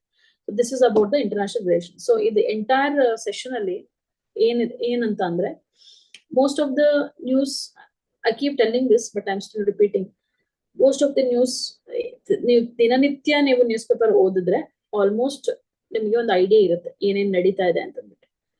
ಇದರಲ್ಲಿ ಯಾವ್ದಾದ್ರು ಮಿಸ್ ಆಗಿರ್ಬೋದು ಅಥವಾ ನೀವು ಓದಿಲ್ದೇ ಇರ್ಬೋದು, ಅದನ್ನ ತಿಳ್ಕೊಳ್ತೀರಾ. ಪ್ಲಸ್ ಒಂದು ರಿವಿಷನ್ ತರ ಆಗುತ್ತೆ ಅಷ್ಟೇ. ಒಂದು 2 hours ಅಲ್ಲಿ I don't know, like you might sleep or you might roam around or you might be distracted. ಸುಮ್ನೆ ಕೂತು ಒಂದಿಷ್ಟು ಟಾಪಿಕ್ಸ್ ನ ಕಲ್ತ್ಕೊಂಡ್ರೆ, anyway we are like I will be elaborating more, ಜ್ಞಾಪಕ ಇರುತ್ತೆ ನಿಮ್ಗೆ. ನೋಡಿರ್ತೀರಾ, ಕೇಳಿರ್ತೀರಾ, ಓದಕ್ಕೂ ಇದು ಕೇಳಕ್ಕೂ ಡಿಫ್ರೆನ್ಸ್ ಇರುತ್ತೆ ಅಂತ ಅಷ್ಟೇ. So it is just a value addition to your learning. That is what I want to tell. So this is what we have for today's class. I'll be sharing this slide to you. You can make use of it. If you have any questions, you can ask, or else we'll wind the session. Any questions you have? Can we wind up for today? Okay. Thank you so much. We'll see you in the next session. Okay, take care.